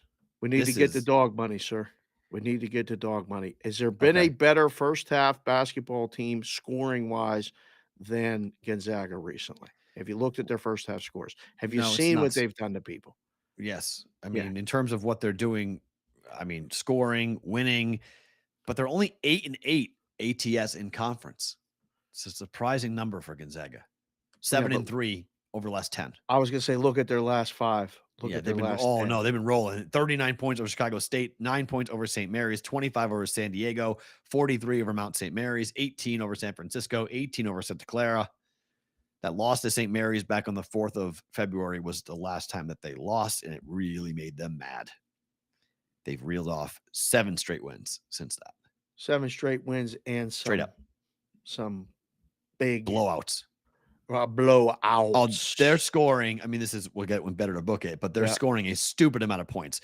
104, 77, 97, 97, 108, 88, 99 since the loss. What's their team total? I couldn't find it last night. It was no one had it up. Nobody wanted to put it up. Yeah, nobody put it out. Gonzaga team total over is a great bet today. Yeah, it's like betting football Alabama first half. It's kind of just a formality just to hold your money. Let's see. Can you team props? Gonzaga team total 91. 88.5. Okay. I would have put it at 90.5 and said, well, we're going to score 91. That would have been. So maybe they got under bets. That's good. Because San Francisco's only 72.5. Huh. Right. So 88 and 72 is 160.5. No. Total's what? 160.5. Yeah, but the spread is 14.5. So 88.5 and 72.5 is 16. Right. But that should be the number. It's not. Because the bots like the dog. That's my point. They like to bet the dog. I was adding it up, going, that doesn't add up to 14.5. Why is the line 14.5? You do the thing where you look up in here and I can see your brain going. He's doing the numbers. He's doing the math in his head. Because that doesn't make any sense. It's like, wait a minute, why that doesn't adds up to 160.5, but that doesn't add up to 14.5. It's a 16-point margin, but the spread's 14.5. So it doesn't click. That doesn't. Sometimes there's some broken things on the way to get the line. Line doesn't always have all the circuits working. So then I would lay Gonzaga. Now you've come to the right conclusion. I would take it took Gonzaga. all of that to get to the lay it part of this game. Yeah. Lay Good the luck, points. Dawns. Good luck. 88. I'll go over 88.5 team total and lay the points as well on Gonzaga. All right. One quick one here, because you've talked you and I both have talked a lot about just how overwhelming now that cannabis is legal here in Nevada, that it's become casinos in Vegas are somewhat oppressive. There's a real push to outlaw smoking in the country in casinos. And Nevada is having to have a very big conversation about it. Could you ever see a citywide ban on smoking in casinos in Vegas? I've been here 20 years. My mother-in-law and father-in-law, Pap has stopped because the doctor told him, you can keep smoking and not be alive, or you can stop smoking and be alive. And it was pretty simple. He finally said, I like being alive over smoking. So I'm good. He's stopped, but good. There's a lot of people that gamble and smoke. That's a 2-team parlay. They can't do one without the other. But the stats actually say the opposite. The number 1 casino in Pennsylvania, Parks, is non-smoking. They do the most handle of anybody in any casino in the entire state of Pennsylvania. You cannot smoke in it. And it will take time, but I think it could happen. It's going to take somebody going out on a limb here, just like they did with the parking. Right. And take all the heat, and then someone's going to go, wait a second. They survived it, and they're making money from it. People that don't want to deal with the smoke will seek out a place to go, do whatever form of gambling that they do if they don't want to be around the smoke. We saw it in the sports books. Right. CG was the first one that said all of our books are non-smoking. We took Wow. nothing but shit for that. Even like 5 years later, guys would come in from out of town and went, "Hey, I wanna smoke." "Well, you have to do it over there." "Wait, I wanna sit here and play games and also." "Okay, you can go over there and smoke and then come back and sit and not smoke." It helped save my life. I worked at a book Right. before that was smoking. People would come up with smoke cigars and cigarettes in your face and blow the smoke and then give you their bet. And you'd be like, "Man, can you please?" I used to beg the people, "Can you make it so they can't smoke at the counter? Can we Right. start there?" And they actually did that. So Oh, we nice. started that, and then other books did it. But I mean, we were walking through the casino parts of we weren't just in books while we were, but it's strong in the places, is it not? Cannabis or cigarette? All of it. All of it strong. Yeah, it's cannabis is very strong because people do it in the parking garages because they don't have the consumption rooms open yet. And that's coming, and that'll hopefully limit it a little bit, but it won't take it away dramatically because the smoking fine in your hotel room is it's Is outstanding. it excessive? Is it extra? $500. Well, that's makes you angry. If you gotta Oh pay 500 for getting caught yeah, smoking, that's annoying as hell, is it not? yeah. If I'm You I'm not a smoker, but I mean, that would piss you off, would it I've not? seen 250 to $500 room service charge you if you smoke anything in your room. So it gets them, but it has a lot to do with cannabis, obviously, and smoking in your room with cannabis, but also with cigarette smoke too. So it's a very interesting thing to watch. I think you're right. I think it needs to be one like Caesars or MGM, somebody of the multiple locations here in Vegas, because there are some one-offs that I think the Park is non-smoking. There are some smaller casinos that are non-smoking, but, like, you On need a the whole strip? group. Yeah, I think the Park is non-smoking. Wow. Yeah, but there aren't many of them in and around that have full-blown you can't smoke on property, period, type of law or rule. But around the country, smoking in casinos could be a thing of the past. I don't know if Nevada is gonna follow suit, but it's looking more and more likely that you're gonna see like, you can't smoke at Encore, I don't believe, in Boston. I don't think you can smoke there. So, At all inside? yeah, I don't think you can smoke at all. I might be wrong about Wow. that, but I don't I'm gonna think have to so. get somebody in the chat to tell us. Ask the Chef Benny's been there a lot. He asked Our him if he friend our friend Richard Schutz is doing some serious, like, writing and Oh, discussing cool. at the different places that he goes about the danger of, you know, problem gambling Right? versus smoking in a casino and comparing the 2 because people talk about, the gambling is a real issue. Right? Allowing people to smoke in a closed smoking-filled casino is worse In for 2023. workers, for Yeah, customers, players, for everybody. It's really interesting stuff. it's phenomenal. Yeah. Sports Grid, thank you so much. We'll be back tomorrow on a Tuesday. We got I'm Better to not Book It done coming yet, for you though. guys who are on YouTube and Twitter. Don't move for BVB. Yeah. All right, Better to Book It time. Do it. Over 7, Buffalo, Edmonton, -125. I laid the juice and Yes. bet the bullet. Oilers are 22-9 on the road to the over, 8-2 to the over on the road. Sabres 19-11 at home to the over. I haven't seen if it's Comrie or it's going to be Luukkonen. It doesn't matter. They're both 3.67 at home or 4.08 goals against at home. Jack Campbell's supposed to be in net for Edmonton, 3.8 goals against on the road. He's given up 16 goals in his last 3 games. Over. Got it. Yes. We're betting over. I mean, I'm good with it. As I don't care. 7, not worried. This might be over. I don't know. 9. Both teams scoring 3. How are both teams not scoring 3? That gets us a push. Yep, I agree. Or no, good. It's an over because it's 3-3 is 7. So it's a push and then That's what I mean. so it's push. Flames and the Stars. Yep. Flames are reeling. Stars at home, very good. I'm going with a team that's won 3 in a row in 17, 8-8 straight up at home. 4 of the last 5, 1 overall for Dallas. Calgary's lost 5 in a row. They're 12, 10-10 on the road. Stars money line. Stars beat the Avalanche 7-3 in their last game. Ottinger's Played in really net. well too. Ottinger's 16-4 straight up at home. Stars money line. Did you say the under is 16-4? No, Ottinger's record straight up is Oh, 16-4. Ottinger. I thought you said under. Sorry, Ottinger's record 16-4. Yeah, I'm surprised this is this low. Right. Like, does Calgary have something head to head against Dallas? Do they beat them more often than they don't?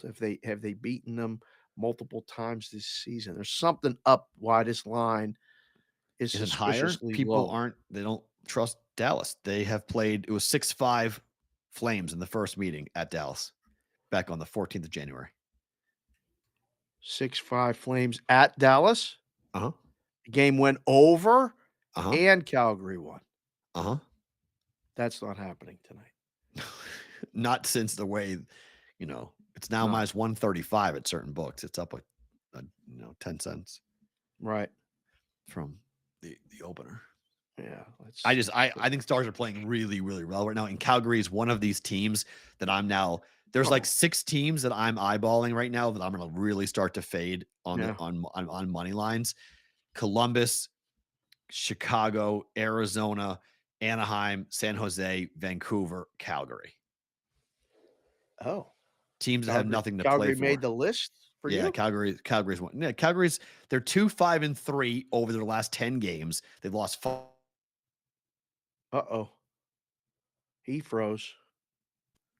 Uh-oh. Snap your fingers. Hey, back. Hey. Hi, I'm back. Hello. Sorry, I froze. Are you Sorry, back? Froze. Yeah, I'm back. Okay. All right.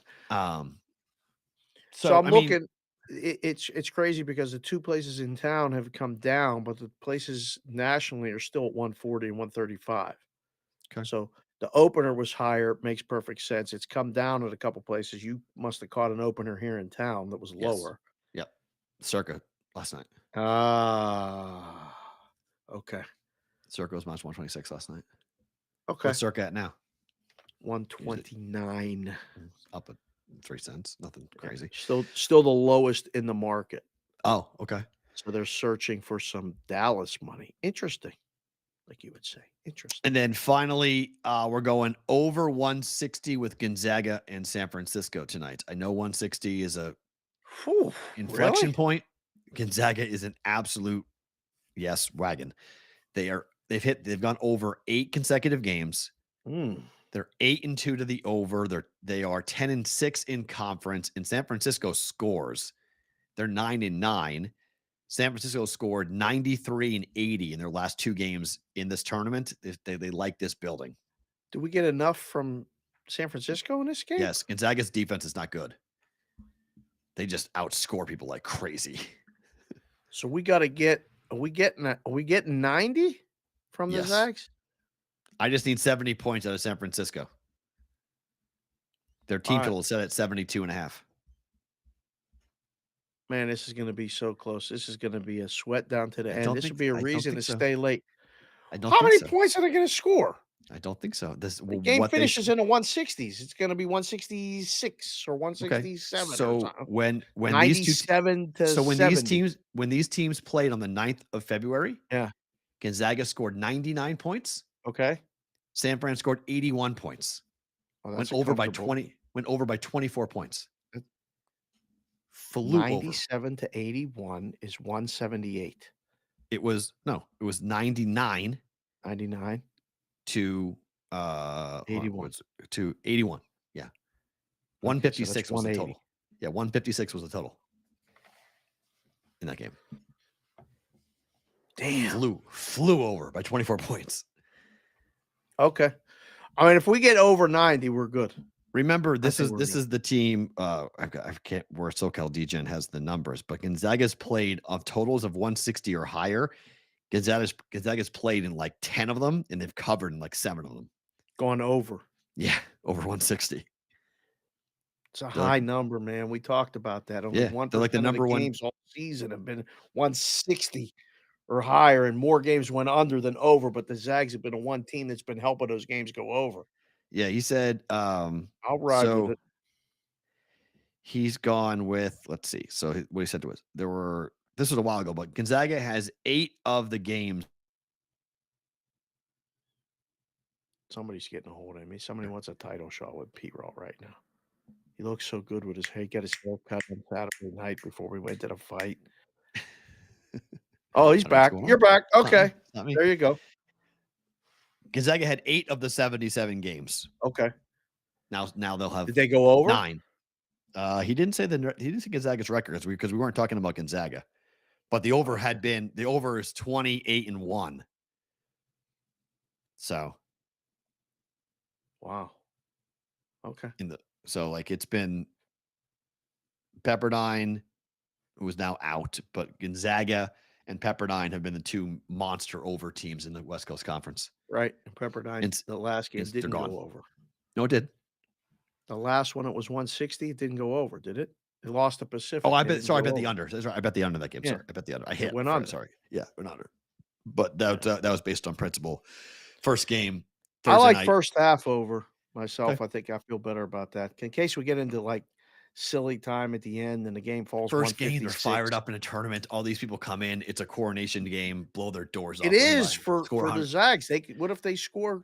100. If they score 92? Oh, that would be fun. They're scoring 100. Okay. Right. Zags score 100. Game goes over. Zags team total goes over, and they cover. Would be the 3 bets I'd make on that game if you want to stay up really late, 11:30 Eastern time. Wow. Yeah, really, really late. I was in the chatter finding some hockey totals, alternative totals for the Edmonton game. 8-9. Over 8.5 plus 180. Over 9.5 plus 380. Otto's up to some stuff right now, by the way. He's not horrible. Favorite thing about today is what? So 2 things. I teased the bathroom story. I'm going to tell that in a second because that was my favorite thing. My favorite thing about today is this group of people we call the brigade and the different things and engagements that we've had with people. And Chris Otto, who we had on the show at PSU Auto on the Twitter and in the Discord and all the other stuff, doing all kind of work with the first period, second period hockey totals, sent me a tremendous text that he got recognized for being a coach that a kid will remember. Wow. And this parent, congrats, gave him some recognition and thanked him on social media for helping out her daughter. He coaches girls basketball and girls softball, both of which are close to my heart because I have all daughters as well, and all the girl dads can relate, but coaches in general. Be someone that the kid is going to remember the rest of their life every time you do it. And you may not see the results right away. And whether the team wins or loses, it's important in the moment, but it's not important in the grand scheme of things. Which brings me to my second best thing about today. 2 things happened while we were doing our thing on Saturday and on Sunday. But Saturday was kind of cool because we were credentialed media and we got to meet a lot of people. One of which was your former student.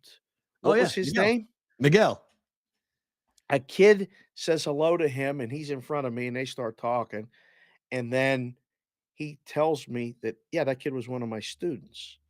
So in one of my trips back to the food, I got to talk to Miguel and I said, "Hey, Miguel, seriously, was he a good professor as he says he was? Because he tells you he's a really good professor." And he's like, "No, man, he was good. He was good." And this is a kid who's now working full-time in media for the UFC. And it was fun to see that come to fruition. Like, kid's dressed up in his suit, his beard's perfectly shaven, like he's doing the thing. He's a young kid. He was when he was taking my class, he told me that he was applying for an internship with the UFC, asked me for some help. Megan O'Leary spoke to my class. She speaks once a year, came in and spoke, and Miguel talked to Megan and just exchanged phone numbers, just how the world works. He got an internship with them. He busted his tail, worked his butt off, and now he's a full-time PR person in the media relations department. Hustling, running around like a chicken with his head cut off, making sure everybody's got what they need, us included, but everybody in general. That was awesome. It was awesome to see and awesome to talk to. But the last thing is the bathroom story. So all of this is going on. And we ate before, we went to the fights, we came in after.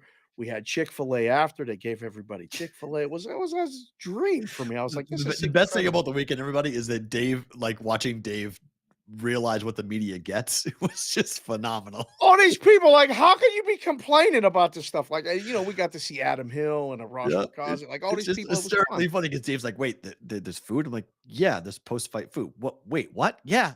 Yeah, they brought bags and bags of spicy chicken sandwiches and waffle chips and all this other. I'm like, no wonder why the guys in the media got to go to the gym and work out. All they do is feed you, and then you sit and watch and talk to these people. Correct. But of the many drinks of water and Diet Coke that I had to go to the bathroom.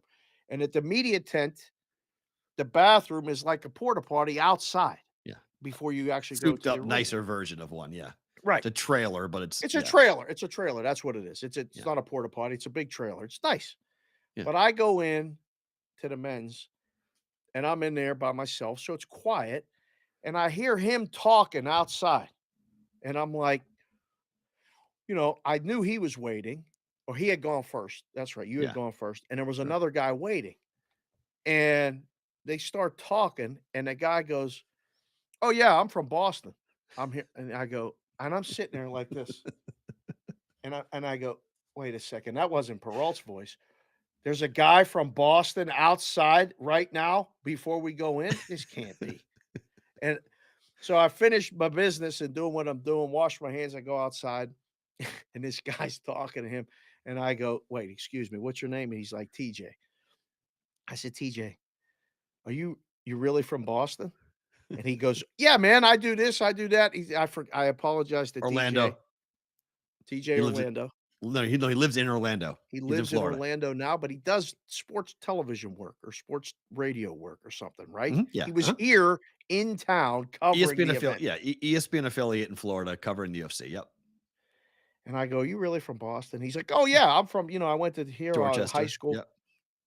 And these two start talking about Boston. And I go, "Listen, it was nice to meet you. Follow the show, hit the like button, hit the subscribe button. We're going to mention this encounter on the show, but I can't have more Boston people in my life." I said, so it was hilarious. It was That's fun. awesome. And I was like, the Boston thing is real. Like, it's just We're everywhere. spreading everywhere. Wildfire. It was great. It was fun. We're So absolutely- that was my favorite thing about today, is recounting the stories. Oh my! But what? Dave, your nightmare. The NBA has rescinded Giannis Antetokounmpo's 10th rebound from last night. Right now. Right now. Told you it. One of our brigade members just tagged us on Twitter. The NBA has rescinded Giannis's 10th rebound. You know what the best thing about that is? What? You're not in the risk room? I'm not in a room right now answering the damn phone calls and the light up emails and all this other stuff. You customer service people that watch the show and enjoy the show, again, thank you for doing so. I'm going to go to lunch after we hang up, and I won't have to answer any of these questions. This is fucking believable. Oh, that's phenomenal. God. My favorite thing about today, one, the whole weekend was awesome. Two, was you in the media, experiencing the media and just like watching. It's a great reminder for me because I've been doing it for so long. It's awesome to know that it is still cool for a lot of people who walk in for the first time and go, wait, that and that and that. Like, yes. So go ahead. It's all you. Go crazy. Have fun. So it was a really fun weekend. The game was awesome. My thanks to Betfred and the guys that had us out there to do that. We had a really good time at the suite. This morning, I got an email. So it is currently the 6th of March. We are in the countdown period to the Taylor Swift concert on March 24th, Friday, March 24th. Nissan sends me an email and says, "Matt, we're sending you a Taylor Swift lavender haze vehicle to take your daughter to the concert." I was like, wait, what? They're like, yeah, we got something special that your daughter's going to really like. Nissan and Taylor Swift, I guess, have done something. So I'm getting a Taylor Swift Nissan vehicle to take to the show coming up on March 24th. That's my favorite thing about today. 100%, Get an email. you're going to have to either come over or I'll come over and let little Consig see it and all this other stuff, because that was fun. You coming to pick me up and driving down together in the car. Yeah. And I was laughing while you were driving. Not that you're a very good driver, by the way. You drove a little fast, but it was all controlled. I drive fast, yes. Yeah, but you're like, yeah, I get get one of these every week, a different one every single week. I'm like, yeah, this is what we got to get. Mrs. Consig was like, you got to talk to Perrault and figure out how to get the car thing because she Let's loves talk a new wheels. car.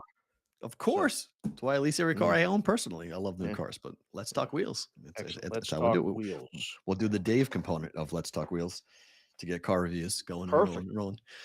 Fellas and ladies, thank you so much for being here. We appreciate it. Hit the like button, subscribe button. We're back for a Tuesday. We got good guests lined up this week. You guys are going to have some fun. We got some big ones coming in Tuesday, Wednesday, Thursday. Thanks to Irizarry for joining us. Yeah, today. he was awesome. Thank you for Keith. He was great for Irizarry to come in from NHL Network and MLB Network. Dave, Matt, Farra back tomorrow for a Monday or Tuesdays.